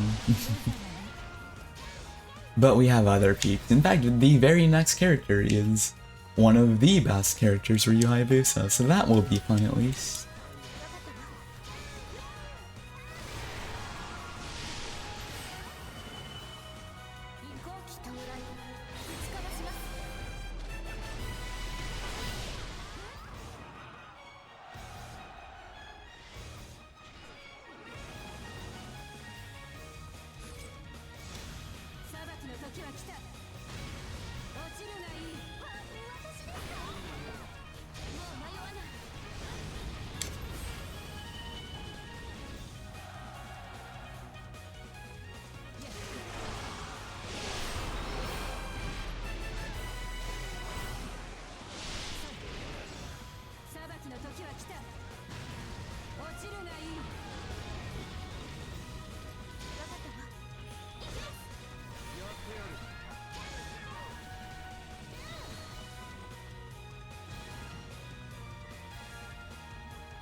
One minor problem whenever I get an increase in attack speed is if I'm not paying attention, I can end up overshooting a lot of rotations. It's not usually too much of an issue, but it is a minor annoyance. It does occasionally happen.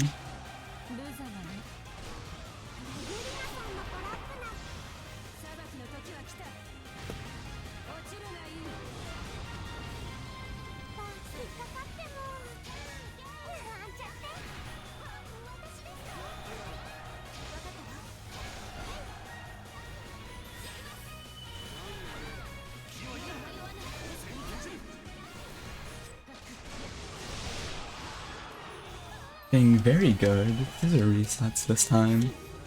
So that is very nice.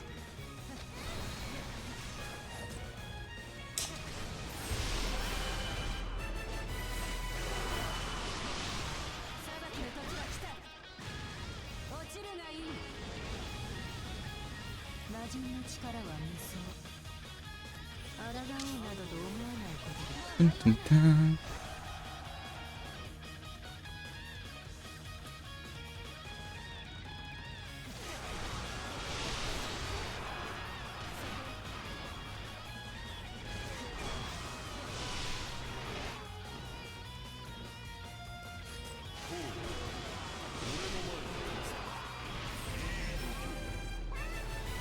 I'm so glad I did not get an ultimate scissors right there.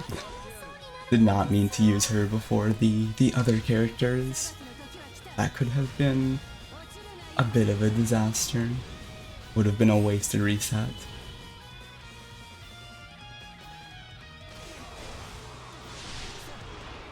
The one time I'm actually glad to not get the reset on her.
Yeah, next stream, whether that ends up being either a surprise weekend stream, probably not, or next week, depending on which it is.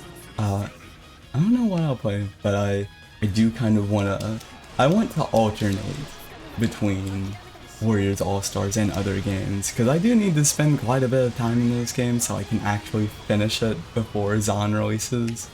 But I also don't want to be playing it non-stop, because it's really fucking tedious. So I'm not sure what game exactly I'll play. Something I do kind of want to play before the end of the month is a I kind of want to play some Castlevania games. Mostly just because I know that there's like another streamer named Dot Level has been hosting a like Classic Vania challenge thing, get people to play the games. And I don't know if I'd quite participate in that. I've never played the Castlevania games before, so I don't think I would be able to do any of them deathless or anything like that, but seeing so many people play that game recently has motivated me to kind of want to try some of the Castlevania games. I think I would most likely, I would probably like some of them. Which, I have played a couple, but none of the classic Vania games, which are the ones I think I would stream if I do. But I do want to play at least Castlevania 1 sometime this month, but probably not the very next stream, just sometime before the end of October. I feel like it'd be a fitting stream for the month.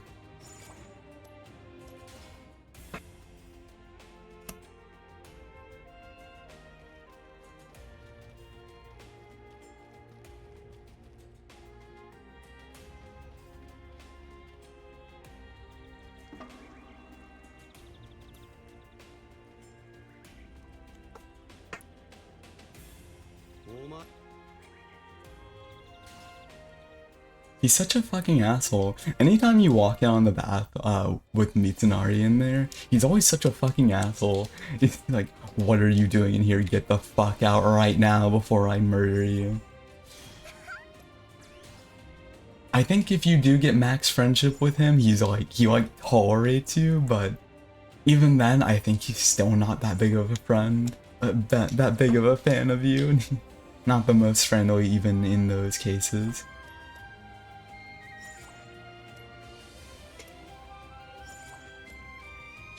He's a bit of an asshole.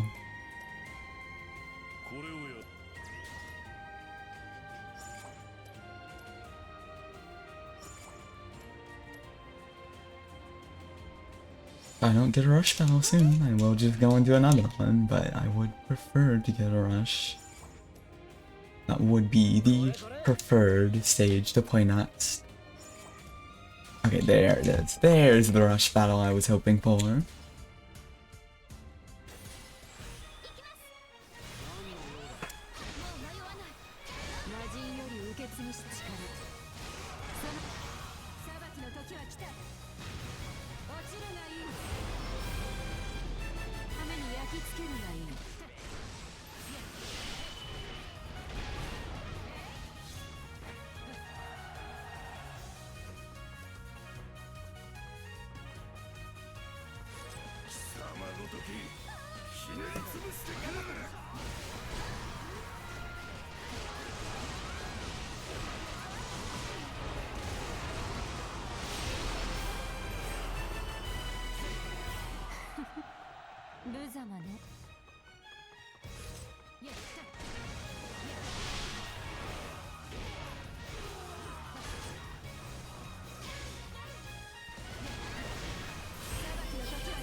Getting pretty good time on the cooldown resets. Hopefully we fill up at least one, preferably two, maybe even three characters this stage. I would like to go into the next stage with another full set if possible, but even though they are all at rank 4, it does seem pretty unlikely.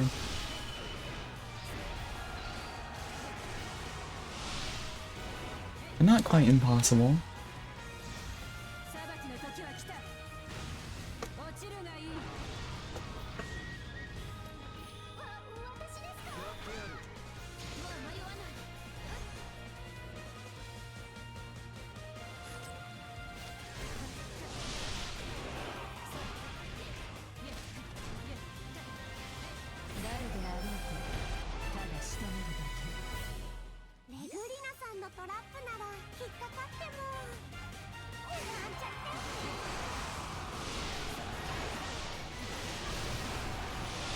Okay, good. Got ultimate scissors, and again, so 2 resets in a row. Nice, nice, nice, nice. And 3, hell yeah. Let's see if we can go for 4, and we do. Okay, 4 resets, very rare, very nice. No 5th one though. Bye. Oh well, I guess I'll have to settle with 4 resets in a row. Still pretty fantastic, all things considered. Not exactly a bad outcome by any means.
Only about 20 seconds left, but should be enough for at least a couple more resets, especially if I kill a few generals along the way. I will, however, probably prioritize just defeating enemies over using my special attacks, since special attacks have such a long animation that they honestly may do more harm than good in this very specific scenario.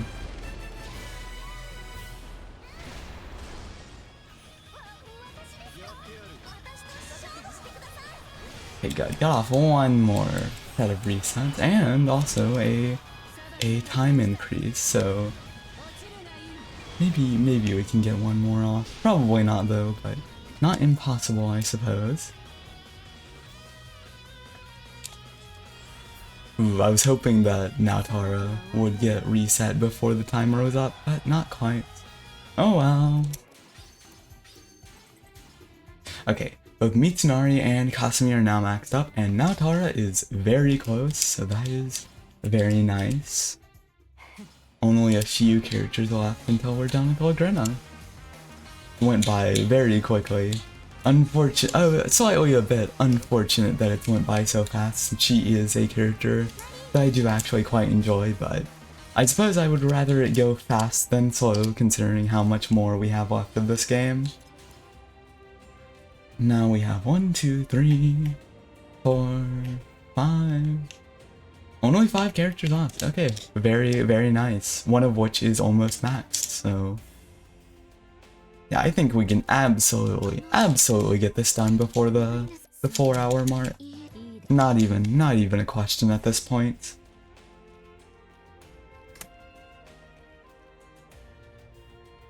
And Ryu Hayabusa, let me check him really quickly. See how close he is.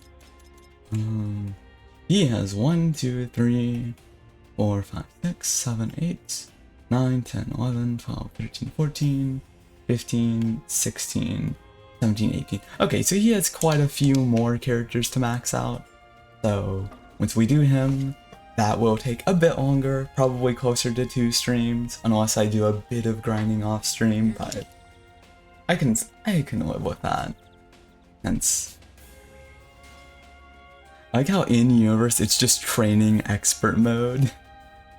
Like, do you mean the regard grinding? Cause it basically just is, yeah. Might as well be.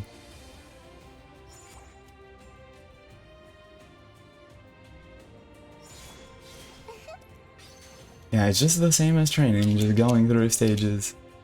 Oh, I mean Shadow. Oh, okay. Oh, I was confused. I thought you meant this game. Yeah, in universe. Yeah, isn't expert mode like isn't expert mode still canon? Isn't that like the one that's canon?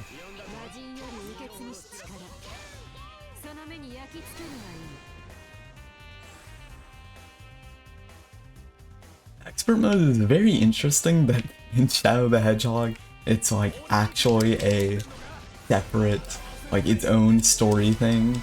Not just, oh, here's a little extra mode that has no story significance. It's a very odd choice to make, but it is nice. Is cool, I suppose. And also, I just realized I'm in a deathmatch panel. I should be more careful. Because in these, I can die in one hit. So that's, you know, gotta be much more careful than in other stage types. It's canon technically. Okay, so it's like, I assume it's canon, but like you said, it's training in universe, so it's not like, it's not the route he goes on before fighting Black Doom, I would guess.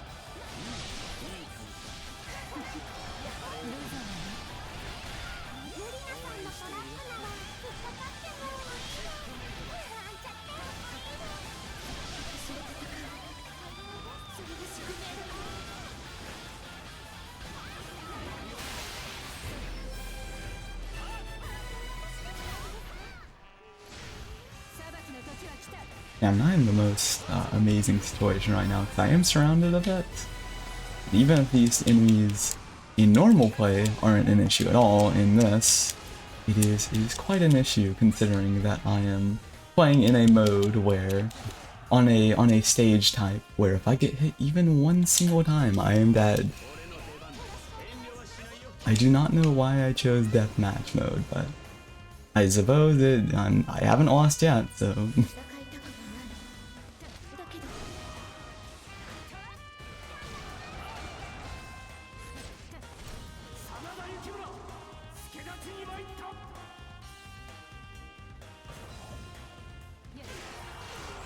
Yeah, this, god damn it. Okay, yeah, I'm just gonna leave. This stage type is very annoying to do unless you have Oka and Naotora both on your team. That way you can alternate using them to prevent yourself from ever having a chance of dying. But without doing that, it's just really fucking obnoxious. I don't know why I even chose that stage. I think I just wasn't paying very much attention.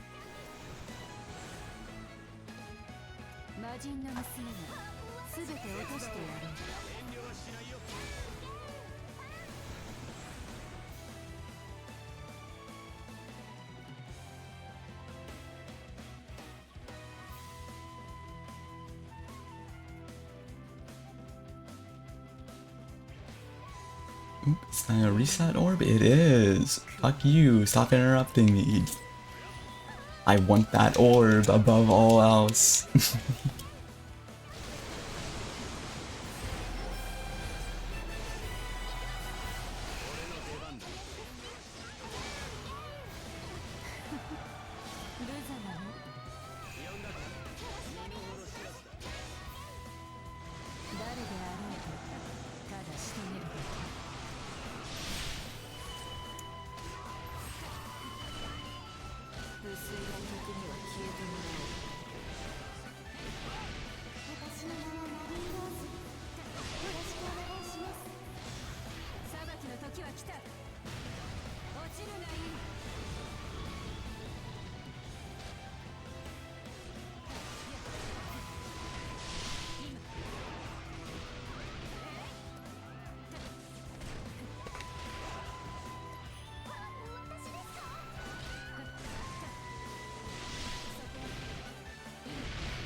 Oh, and a second orb spawned. I was in this space for so long. Nice. Will not complain about that. Absolutely not.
Okay, I just need to walk away from here. I do not want to deal with that golden captain. I'm close enough with, I think it's Naotora who was nearly max. I think at least one character was nearly max. Close enough with them that I think I am just gonna go to the end already.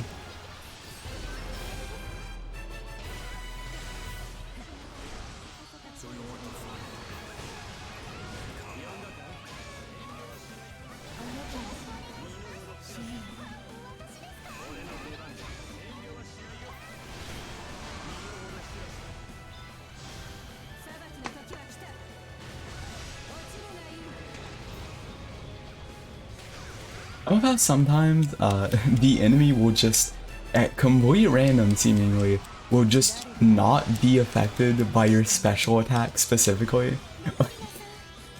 It's supposed to be like your strongest attack, but half the time it just will go through the opponent,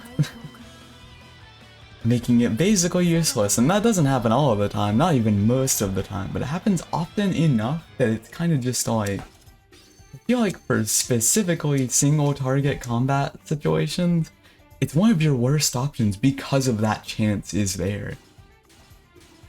Truly is the 1 in 256 mischance of Pokemon of this game. Except it's a lot higher chance than 1 in 256, I can assure you of that.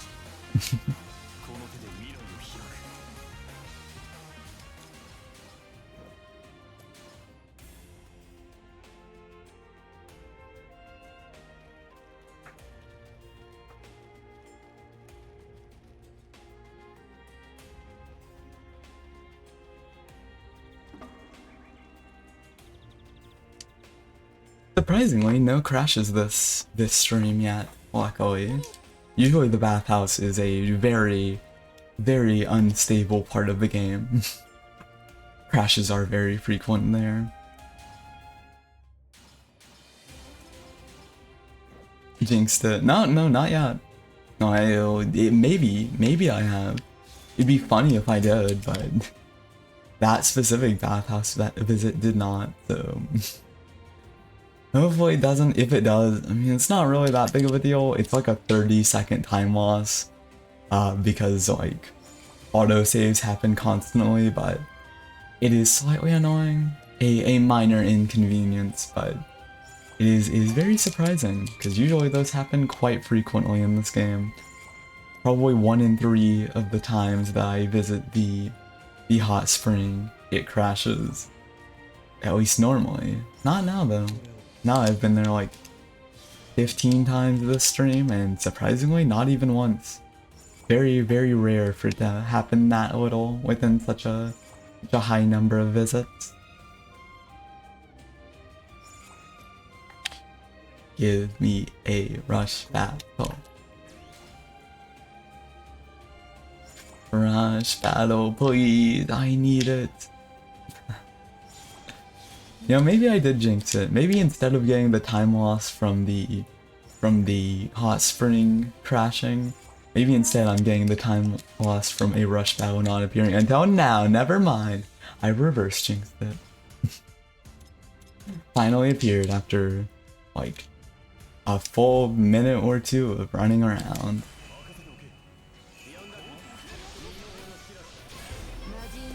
Yeah, only, I believe, 5 characters left to max out, and of those 5, A couple of them are already very close to max rank, so we are very close to being done with Ughhh permanently.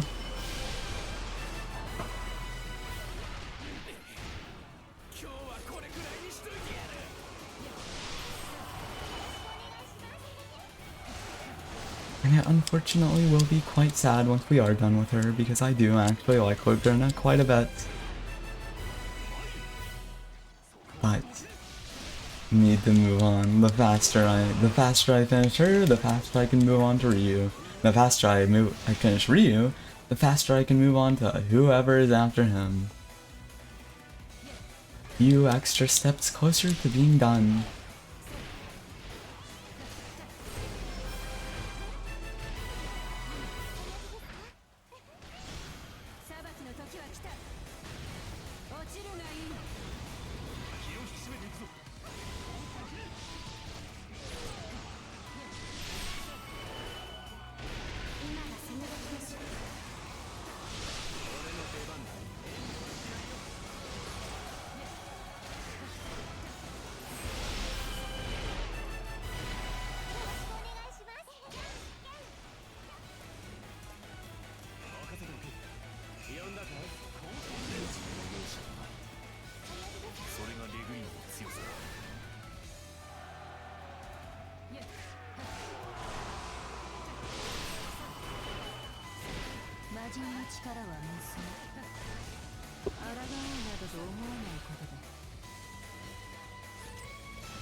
Was getting a spam phone call really quickly. Had to mute that.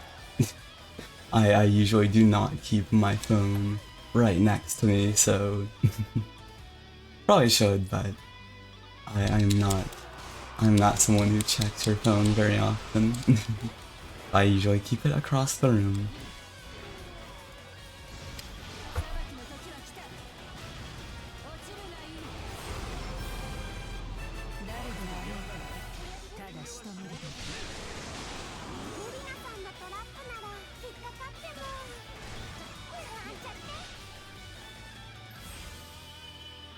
I only make whales on my phone. That is true. You are very good at making whales on your phone.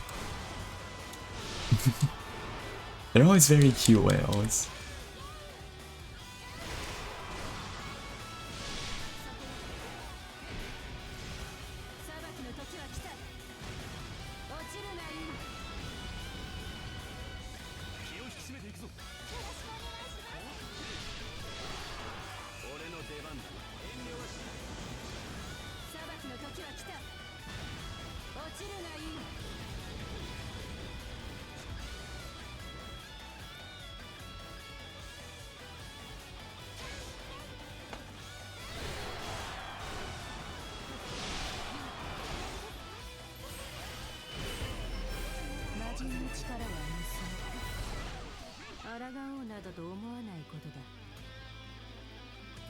Holy fuck, I think I'm halfway there.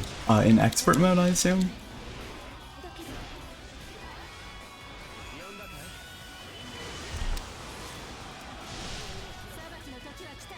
Yeah, how long does a single expert mode run usually take?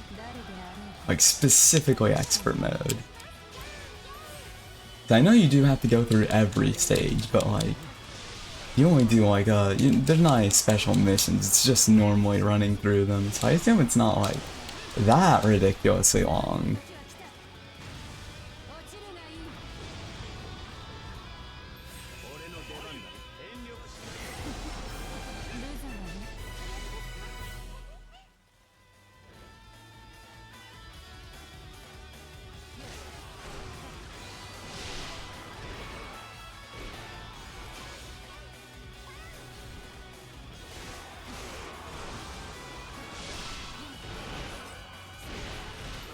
Besides like 2 levels, it's super streamlined. Okay, hell yeah. Maybe like 2 hours is 2 hours is still decently long for like a single full run through, but but it is absolutely doable, especially if you already A ranked every other stage to unlock it in the first place.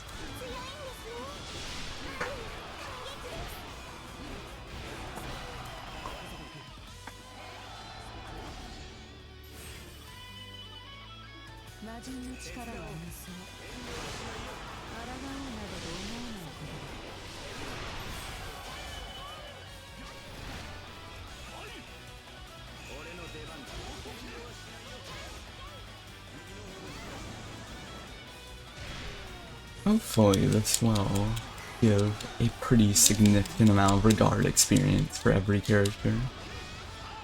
Maybe even enough to bring Hajime just a few points away from max. That would be very nice.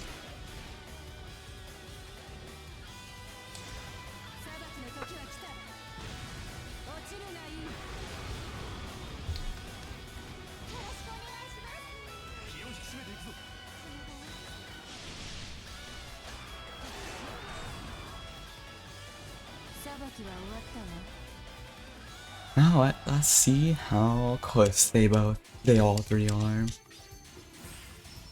Okay, Hajime is very close to max, but not quite there.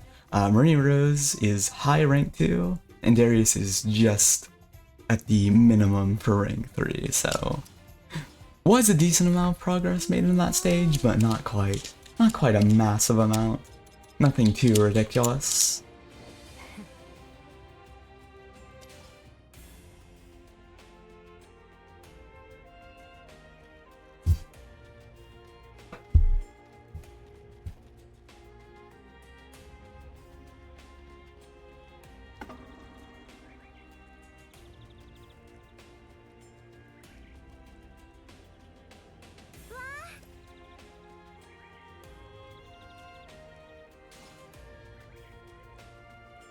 You can occasionally get friendship hot spring events that are repeats. You can't get repeat friendship events, but you can get repeat hot spring events, and I believe that was a repeat, unfortunately.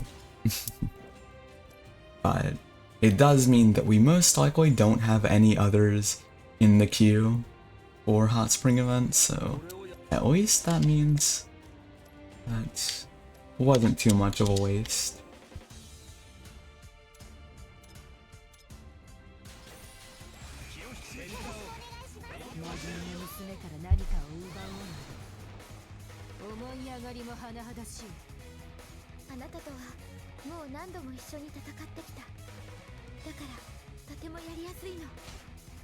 How many battles have we fought together?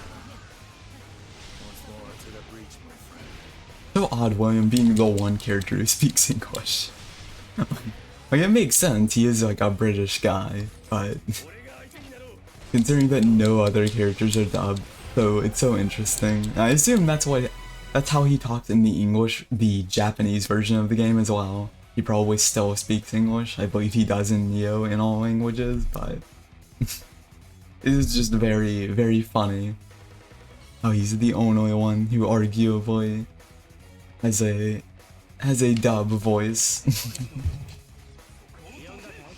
Even if that is his voice in the original, no matter what anyways.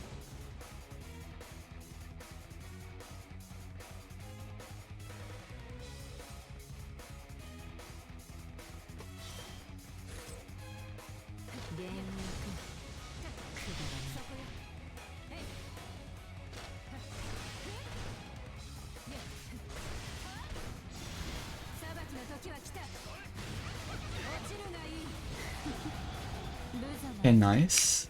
Luckily, Toketsugu has a very short special attack animation, so if you end up using your special attack at the same time as him, for most characters, he will end up finishing his animation before you finish yours, which means that he can still be caught in it.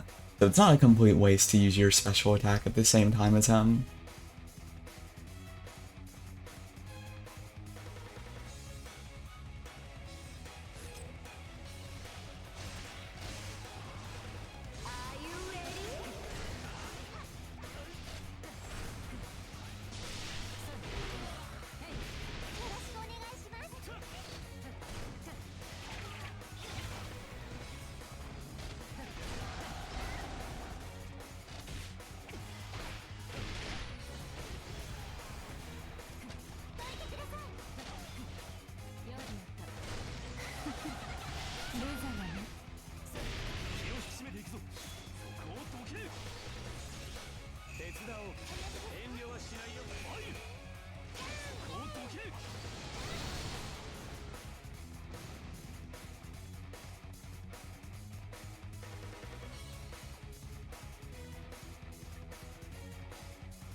Ughhh has a pretty high damaging special attack as well, so whenever enemies do get caught, it is very common that will be enough to just kill them from near max health. As long as they're not too high of a bravery level above.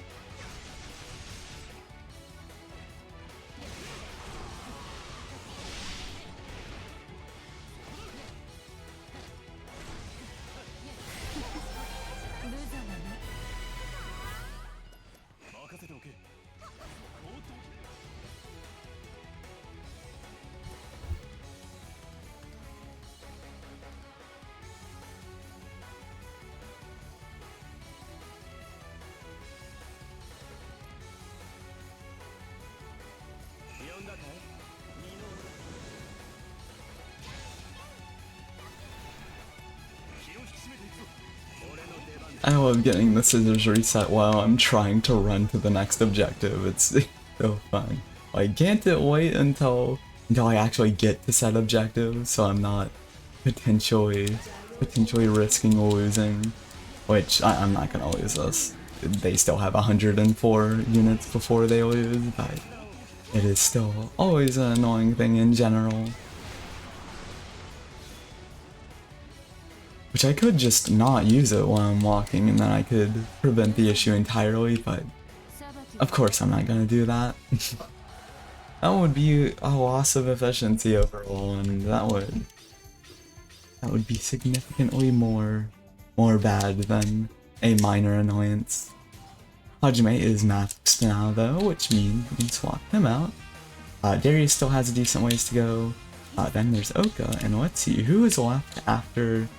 Okay, so we have Marie Rose, Asami's Max, Takatsugu, Aura. Okay, I actually believe the ones that are equipped right now, aside from these last four, I believe are the only ones we have left. So, yeah, we are very close to maxing out Ughhh. Incredibly close. So that is very good. Oh yeah, very good. And another friendship event. Now let's see if we can get a different hot spring event as well, or if it will be a repeat.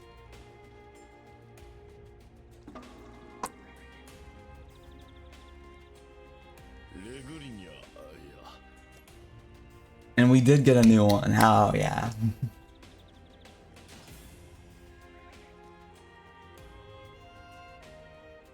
I expect to, once I finish this, once I check the gallery after this, I expect to have a lot of Ughh's Hot Spring and Friendship events completed.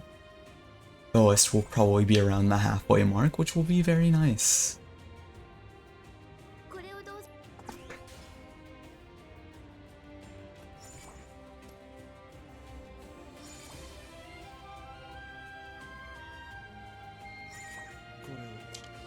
It's in a rush battle? Probably not. Nope. Of course not. Deathmatch. Nope. Deathmatch.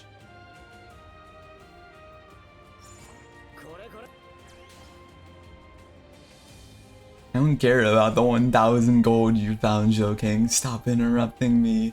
I'm trying to get a rush battle. Oh my god.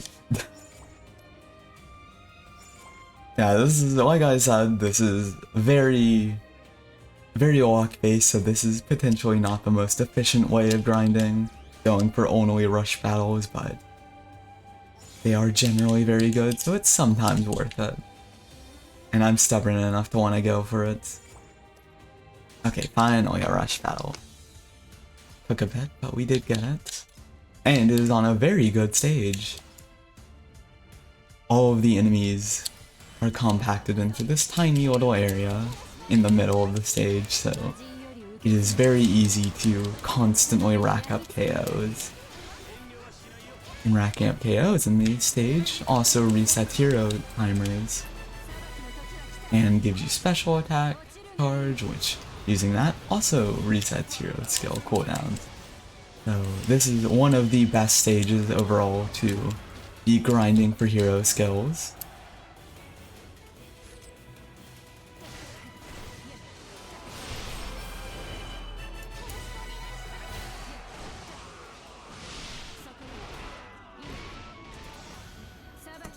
I do not know why I used that. That was a bit voiced, but not a huge deal.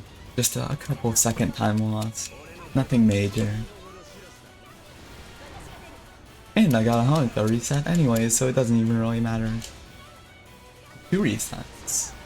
Oh yeah. Will not complain about that.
Hope this gets a lot of progress towards maxing out each character, because we have gotten off quite a ton of hero skill uses that should hopefully have a good outcome if all goes in my favor.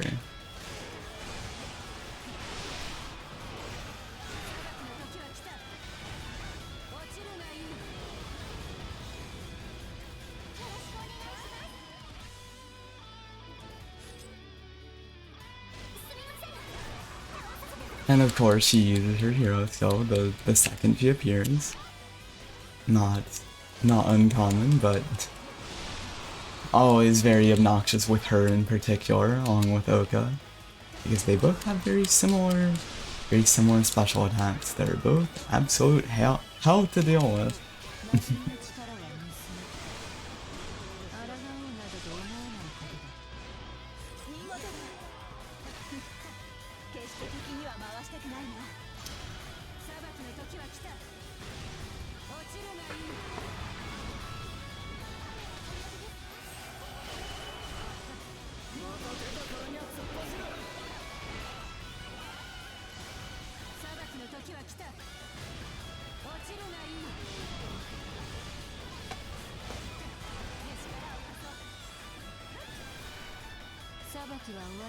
And now it is time to see.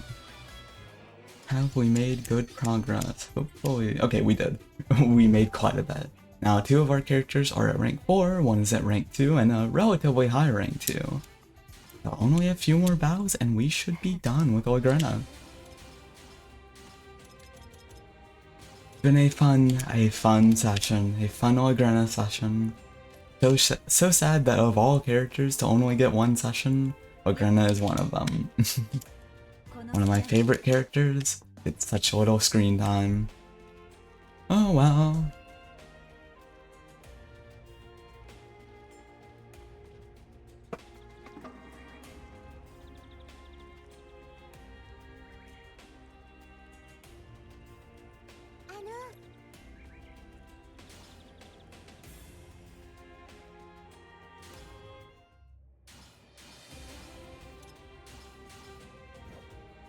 And still no crashes. At this point I'm honestly just waiting for it to happen. I feel like it's very, very surprising. It would be very rare if we went the entire stream without a single crash. This game is unstable enough that it would be incredibly rare for that to happen, but I suppose not impossible.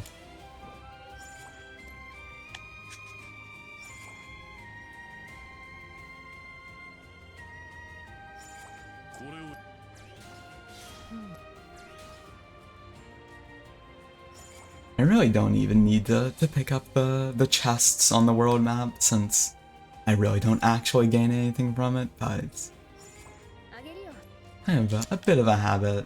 Might as well grab it when they appear, even if I have no actual use for them at this point in the game. Nope, still no rush battle.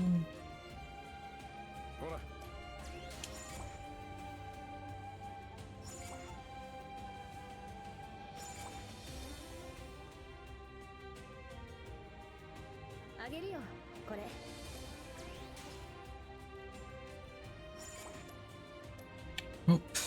Team battle, not rush.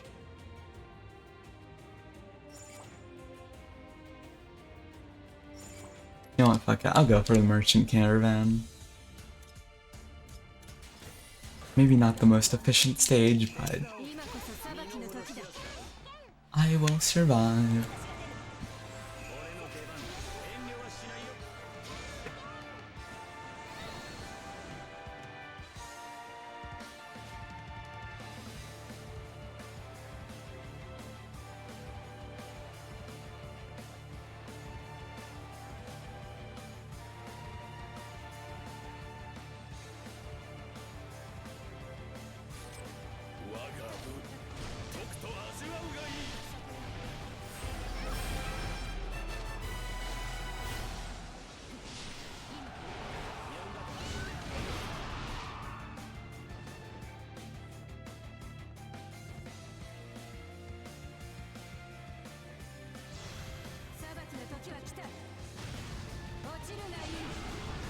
That's what Leon Sex John F. Kennedy sang.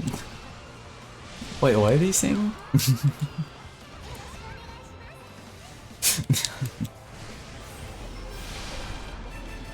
I'm lost. I get what Leon Sex Kennedy is, but I'm lost on what exactly he sung.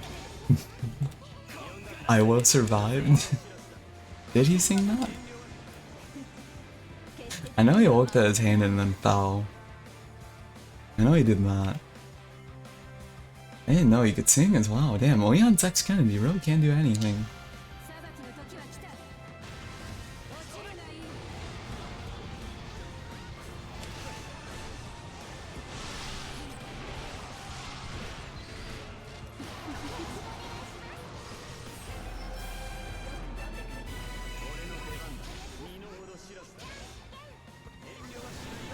Getting surprisingly good scissor resets this stage, so maybe, just maybe, we'll end up maxing out one of the two rank 4 characters.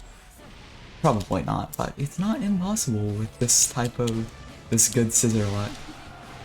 If we can keep getting that type of luck, it is definitely a possibility.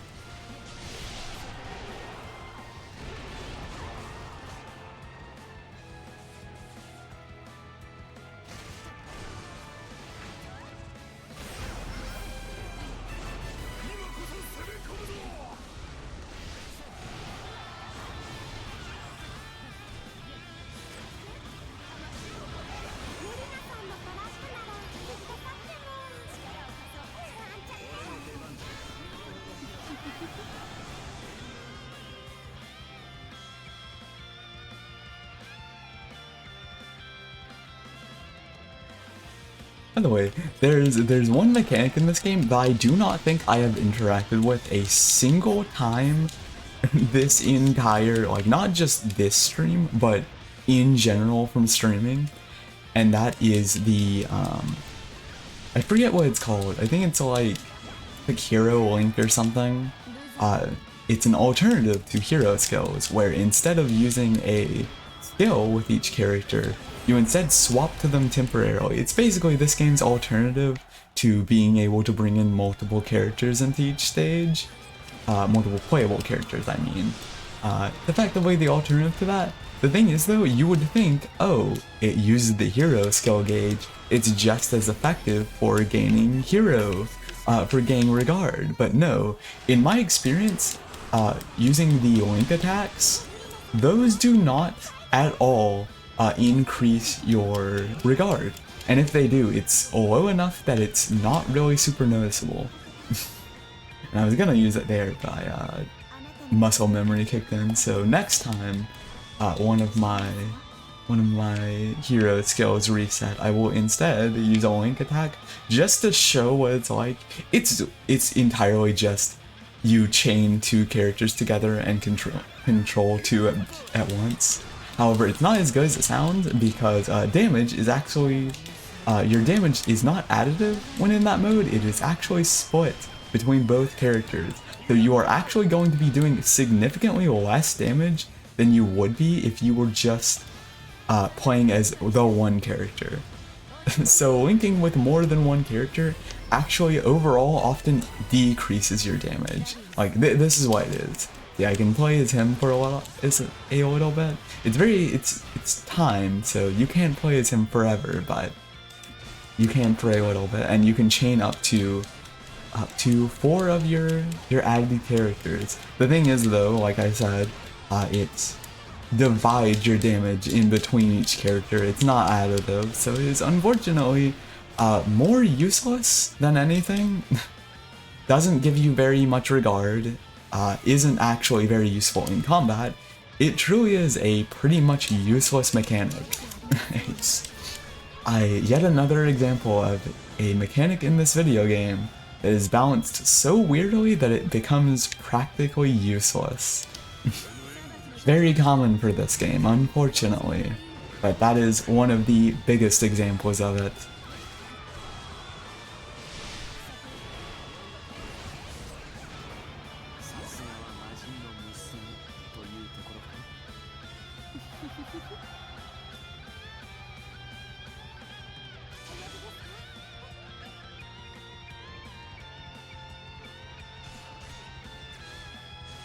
Damn, just a health increase. For a second I thought that was a skill reset orb, but nope. Just a single health increase. But this one is. So we got what we needed in the end anyways.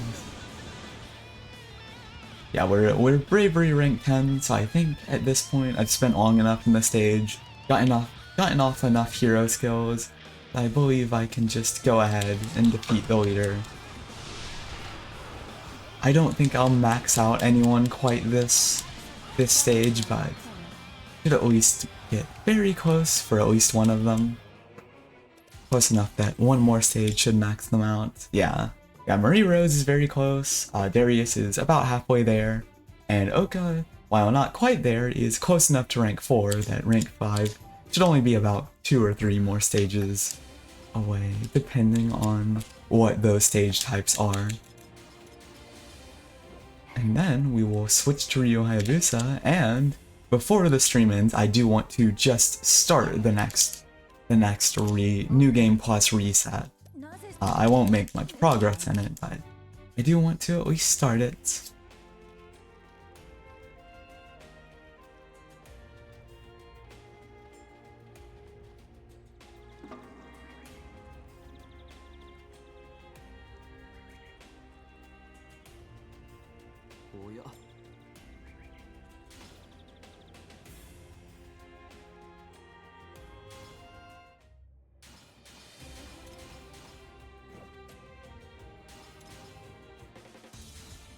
Ooh, this level sucks.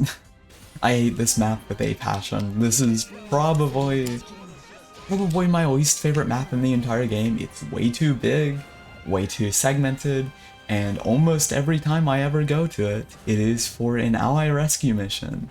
And on a map this large, an ally rescue mission is not ideal at all. It is terrible.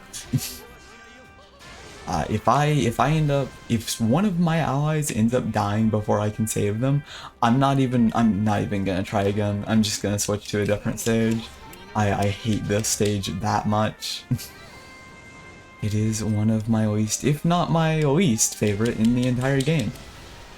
It is a terrible stage, and combined with the very poor balancing on the mission types, it turns into one of the hardest stages for the dumbest reasons. Not a genuine challenge, but instead just sheer poor balancing and a lot.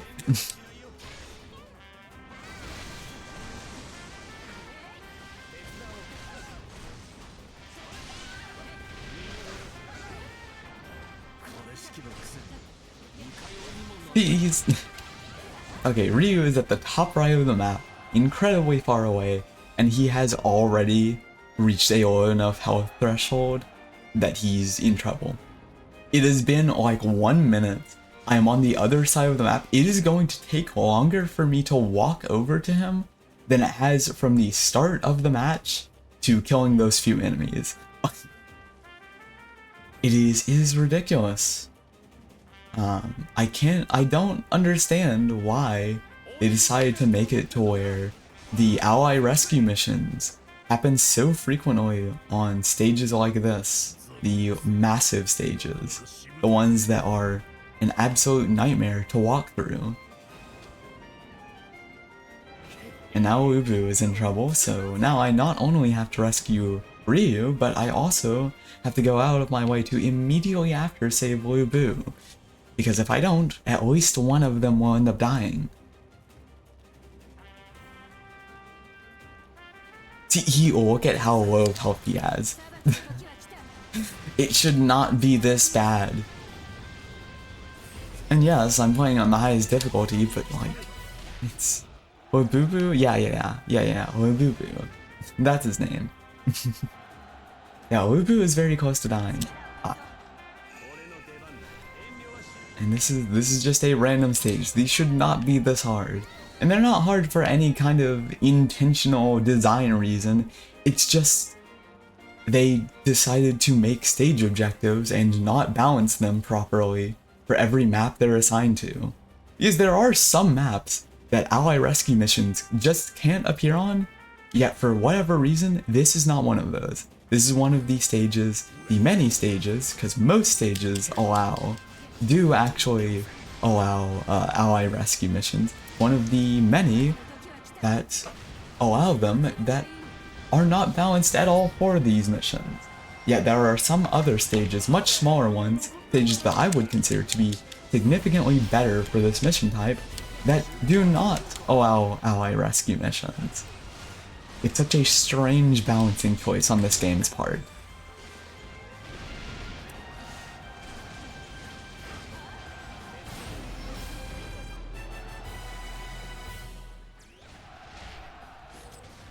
It's not Peace Commander. Luckily, I did get through the first phase of the stage before anyone fully died, so the second half shouldn't be too much of an issue. But just the fact that it was that close anyways, with both characters, because Ryu was almost dead when I got to him, and Ughhh was likely very close as well. So for both of them to be that close is fucking hell. I don't know why. This game is so poorly balanced. It really needed more player testing time before release, but nope. This game was likely very rushed, so it's not too surprising, but it is very obnoxious to deal with.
Oh, and now Ryu is in trouble, which, if he dies even at this portion of the stage, it will result in a loss, so I have to go out of my way to run all the way back to him at the top of the map, so far away, in order to save him. This is one of the worst stages, with one of the worst missions. In terms of mission to map combinations, this is possibly the single worst one in the entire game. It is never fun, it is exclusively a tedious slog to walk through, and just very obnoxious. Honestly, as soon as I saw that it was this stage combined with this mission, I probably should have just quit the stage and chose a different one, but nope. I did not decide to do that. I decided to be a fool. But I shouldn't lose at this point, so shouldn't be too much of an issue by now, but it is still very annoying to deal with in the first place.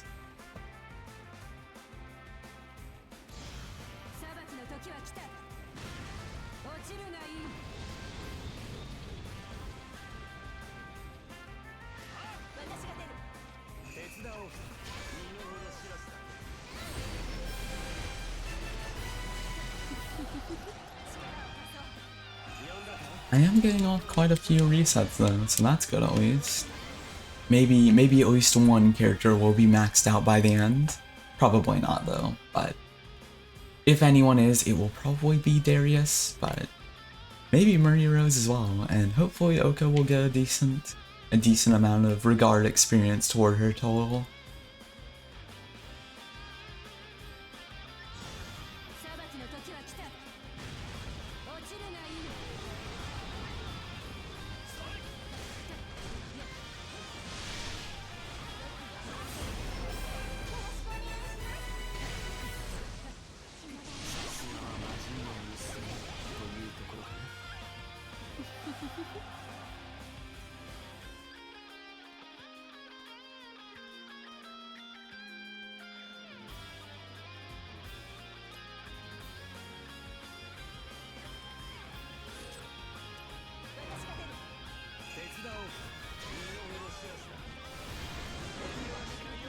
Okay, nice. A few resets right before the end. Let us hope that at least Darius is maxed out, and if not, I will cry. Okay, good. 2 characters maxed out. Ughhh should only need 1 more stage with a decent amount of hero skill usages, and then we will be done with Lagrena. Very, very nice. I'm very glad to be basically done with these. But might as well get a bit of progress towards the unimportant characters as well, even if they're not real. The reviews are in for Cosmic Fall. Fuck, I hate it. Is Cosmic Fall really that bad? Like, going through in expert mode specifically?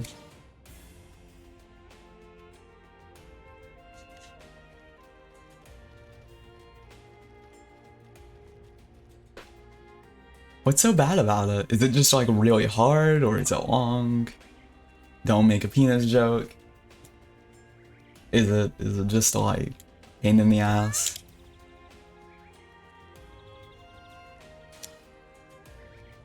There's one hard section, bug.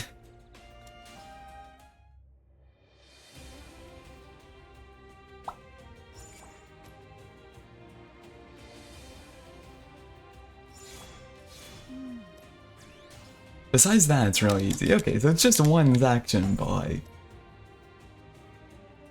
so crazy. I thought you were the expert, especially if you get the keys. I didn't even know that the keys were in expert mode.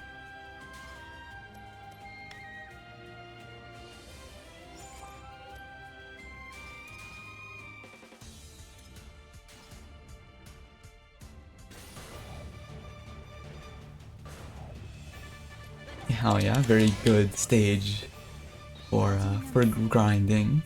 Blah blah blah, pussy.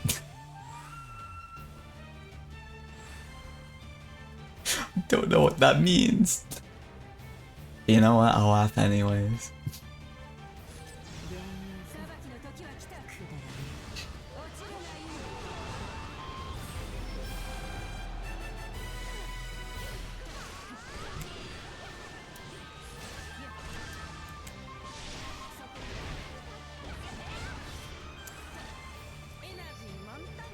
You can go through the key door. Okay, cool.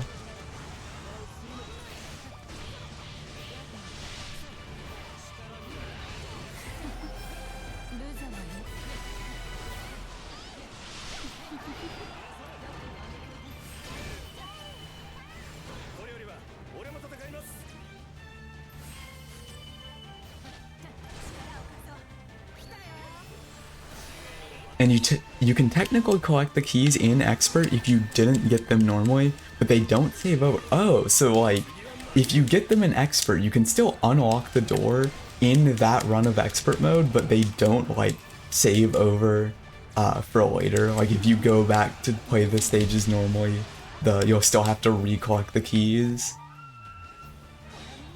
Very strange.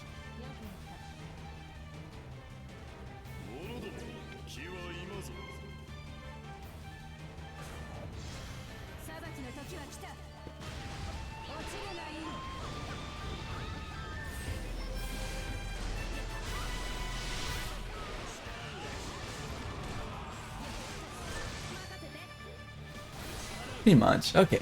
Oh, yeah. Yeah, that does sound very strange.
My head is spinning! Just like Tails. Atelier Sophie and Tails the Miles Tails Prowl really are the same character when you really think about it.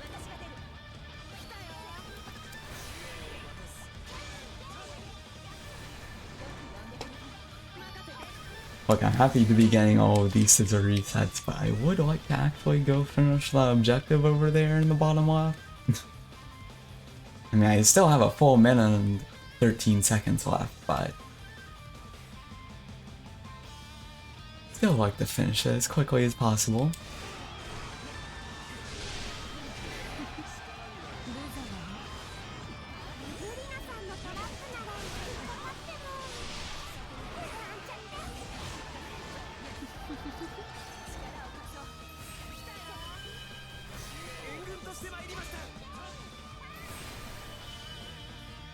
Surprisingly, despite not being a rush battle or an especially long stage, I have actually gotten off quite a number of hero skill uses.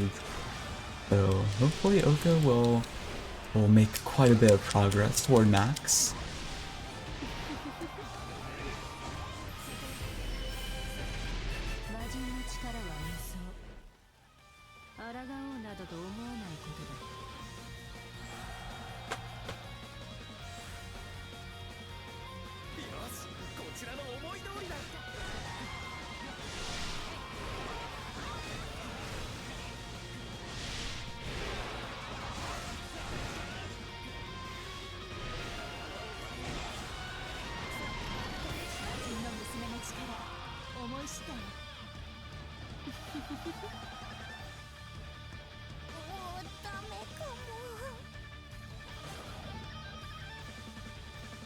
I really don't care if Sophie gets taken out.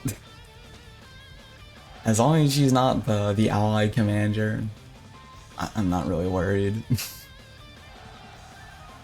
long as I can still finish the stage.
Oh yeah, I completely forgot on this map.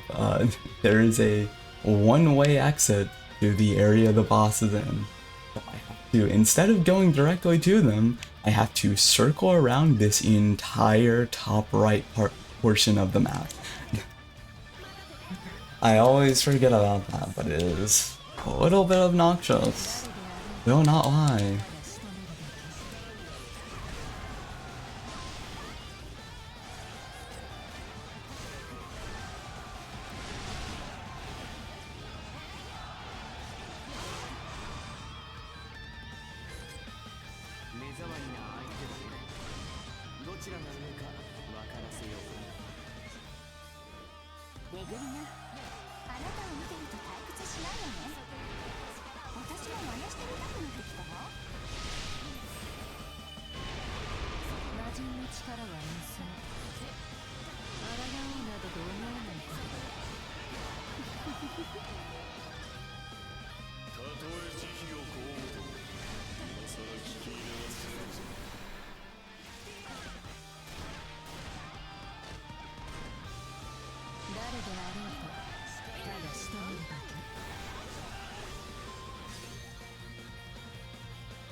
Now, finally circled around to the boss itself.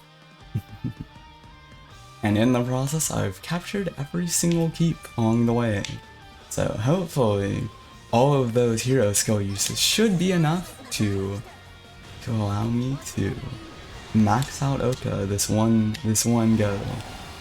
Maybe not a guarantee, but enough of a chance that I'm gonna hope for it. And if not, then I'll do a quick stage afterwards to do that. Then, before ending the stream, I will very quickly do the first New Game Plus reset. Okay, cool. Ughhh is maxed out. Now we have all of the characters that actually matter maxed out with Ughhh. We are done with her. Surprisingly, ended up being a one stream thing, and we just barely made it under the 4-hour mark, by the way. Literally 15 seconds under the 4-hour stream mark. So, very, very cool. But yeah, we have now maxed out the last of the characters who actually matter with Ughhh. But before ending the stream, I am going to very quickly do the first New Game Plus reset of the stream since we finally finished the Sophie quest earlier. I do, however, I have a spreadsheet pulled up for how to unlock every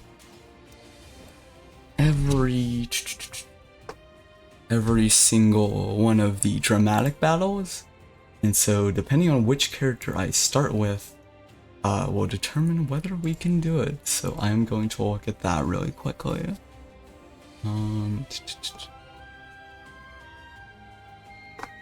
Okay, so I have to start with the Tamaki one. Yeah, Sophie and Jagyun, okay. So basically I need to start with either Zhao Yun or Millennia. Or Zhao Yun or Sophie, and then get Millennia with them. So, since these are all maxed, I'm going to go ahead and swap to Ryu. And then swap you to Ughhh, you to Wing Ji, and we're gonna do this final boss fight. Doing this mission will end this run, and because it is the final story battle, then we will be able to go into a new Game Plus run. And I think this will be the first time I've actually done an actual story battle on stream, because we have only been doing random battles for the last like 6 streams of this.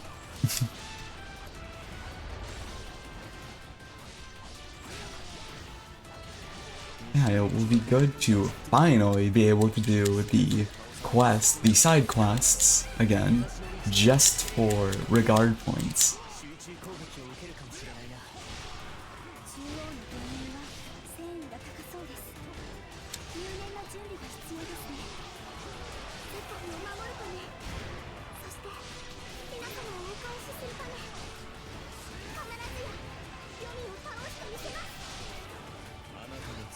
This is a decently long stage though, so we will be here for like 10 minutes.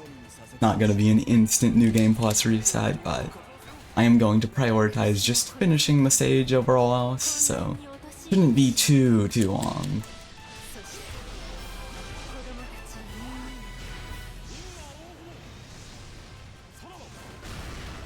But yeah, as soon as I've done the New Game Plus reset, after that I will end the stream, but we still have a few minutes until then.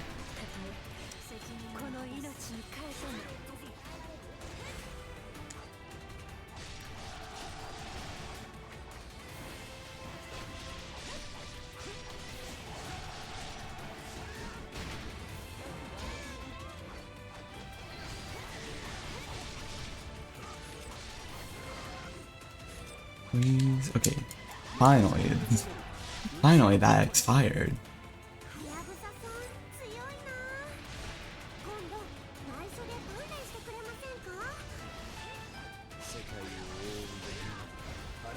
from this point forward in the stream though, since we can finally actually do New Game Plus reset, we'll be doing a lot less of the random shitty battles, mostly just rush battles and story battles, just to complete quests as quickly as possible, while simultaneously getting as much regard as possible.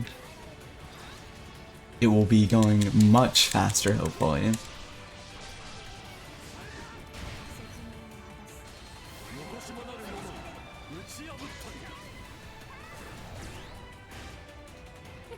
Should probably go save the allies, because if your 3 ally characters, Setsuna, Shiki, and Tamaki, are in the stage, and if you let them die, you do lose. So I really should focus on saving them, but I have not quite so much yet.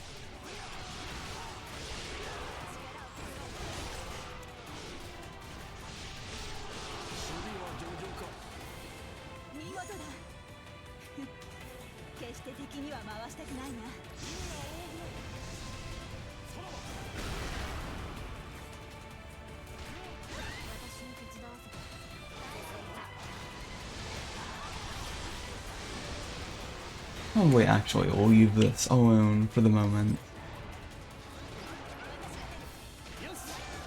That's actually, nah.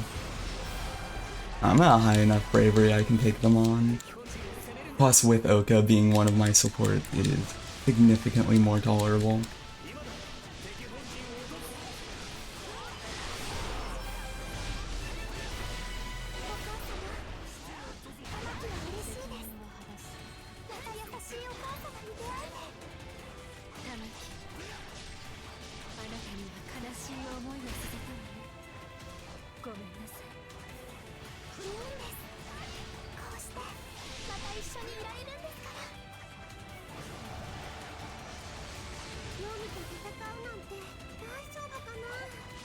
As usual, my allies are actively getting in the way of taking her out quickly. Very common thing in most musous is your allies are not only not helpful, they are often to your detriment. They will get in your way more than anything. And this game is definitely not an exception to that general rule.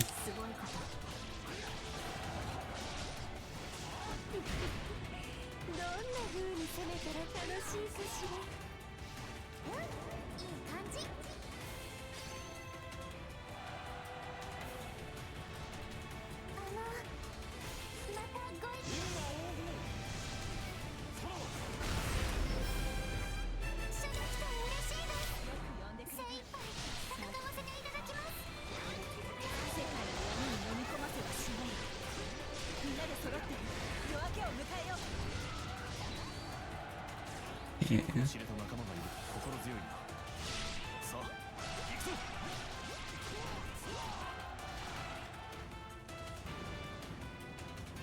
Surprisingly, I've not seen the in trouble message for any of the major characters, so that's good. But I don't know if that's because none of them are low health, or just because the prompt has not shown up despite that, because that does sometimes happen, where they will end up getting to low health and you just won't get the prompt. That is not an especially uncommon occurrence.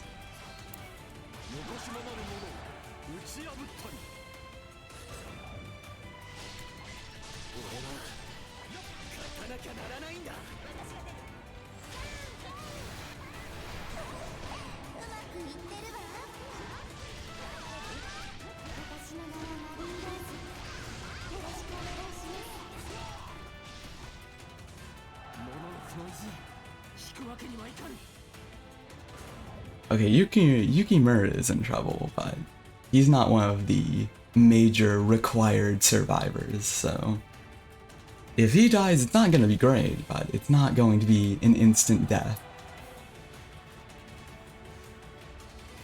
You seem to be doing fine. I guess I will focus on these in that case.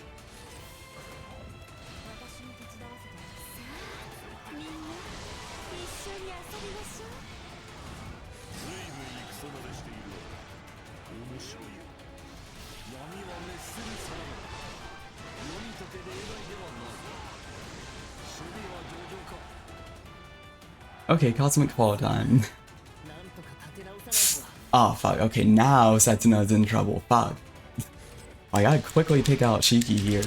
That way I can, at the very least, prioritize going to save Setsuna afterwards.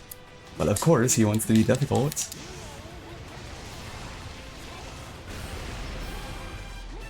That did not go, nope, that did not do any damage to him. It completely whipped him, because of course it did. That happens all the time in this game. That is a constant occurrence within this video game. Okay, now hopefully I can make it over to Setsuna before he dies.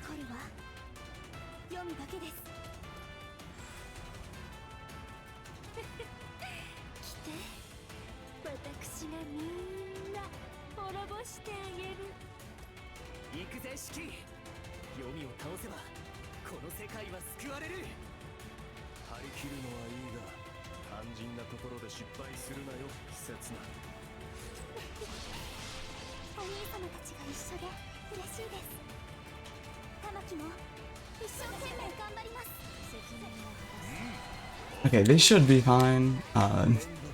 Even if I haven't caught up to them, they don't seem to be fighting anyone, so they should hopefully be safe for the moment.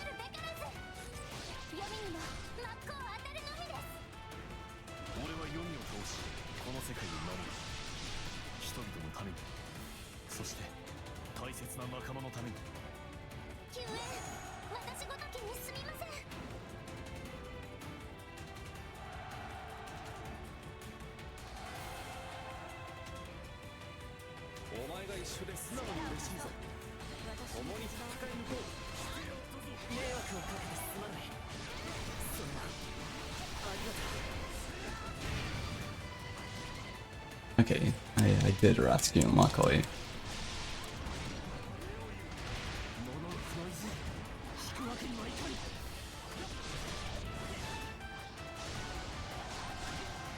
And now I can just rush directly to the boss, into this run, and then move on to the next one.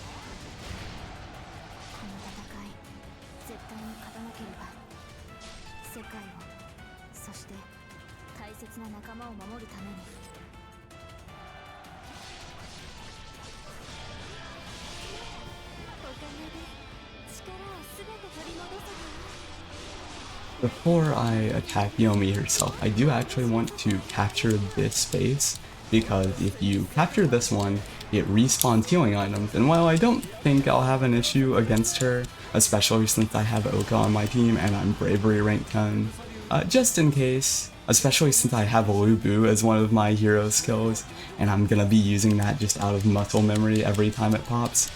Lubu's skill drains your health, so it's generally not the safest option to have. But just as a bit of insurance for that, I would rather have that little spot captured, even if not absolutely necessary.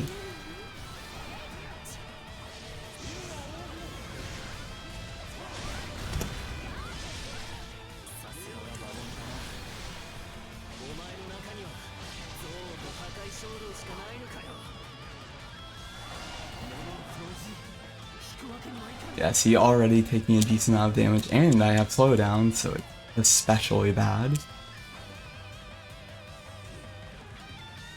Yeah, the final boss of this game is literally just they throw like every fucking enemy unit at you all at once, and you just kind of have to deal with it. It's not the most fun challenge, but I suppose it is difficult. Why can I not pick this up? I don't know why I can't pick that up. I'm not sure if that's another effect of the the disabling of your hero skills, but very odd. Okay, no, I don't think it is that. I think it's just this is bugged. Okay, cool. Literally captured this specifically for those healing items, and the game is bugged, so I can't prep them. Very, very fun.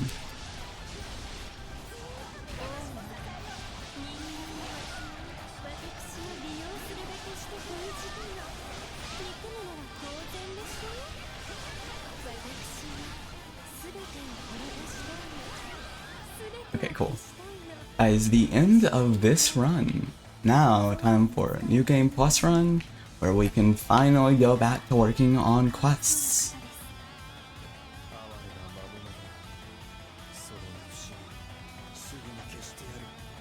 Now for this next run, even though I said that Ryu Hayabusa is the next character we're going to play, I actually need to start with either Zhao Yun or Sophie in order to get the dramatic battle I need for the final achievement. So I'm actually going to choose Sophie instead of Ryu. We will still get Ryu eventually on our team, but it won't be instantaneous. So for a little bit, we will actually end up doing a tiny bit of Sophie grinding instead of Ryu Hayabusa. But I will, as soon as I start this next run, I will actually be in the stream. But really quickly, before that, I want to check how many friendship events we got with Lagrena. 15 out of 51. I think we started with like 4 for her, so going up to 15, quite good. Hot spring events, let's see those. Pasture. Only 2, okay. I guess I got the common event over and over, and that's why it's only counting as 2. Very, very strange though. Don't care about any of these cutscenes. This game's story is complete nothing. Yeah, for that last dramatic battle, the one it's called is, I believe, Timenoids versus Humans, I believe it's called. For that I need to get Sophie, Zhao Yun, and Millennia on the same team at once. And that's not too hard to do, but I do need to start with either Sophie or Zhao Yun to have a chance at that. But yeah. Going to rotate saves to a new save rotation. And yeah, next stream will be either next stream, depending on whether I do a bit of grinding off stream, depending on whether I do that or not. Next stream will start with Sophie, but will mostly be Ryu grinding. I just need to actually get to the point of his unlock in this New Game Plus run, so yeah. But we have made quite a lot of progress. We did finish all of Lagrena's regard, so we made quite a lot of progress this stream. Very, very successful. As usual though, most likely no stream this weekend, especially because I want to put that time into fixing some stream stuff, ironing out some problems. But next stream, whether it does end up being this weekend, just a short one, or next Monday, it will most likely be, it will either be more Warriors All-Stars and we will start that New Game Plus run, or it'll maybe be something completely different. I don't know. I prefer alternating games, that way I'm not only playing Warriors All-Stars, but at the same time I do want to do at least a few next week just to get some decent progress. Hey, thanks for the stream. Enjoy your weekend. Enjoy your weekend as well, Ali. As well as everyone else here. Thank you all for showing up. It was very, very fun. Probably the most fun Warriors All-Stars stream so far, purely by virtue of playing a character that I don't despise. Lagrena is actually fun, so it was a very fun one. Have a nice one, everybody. Have a nice weekend. Goodbye. Bye bye. See you all next stream.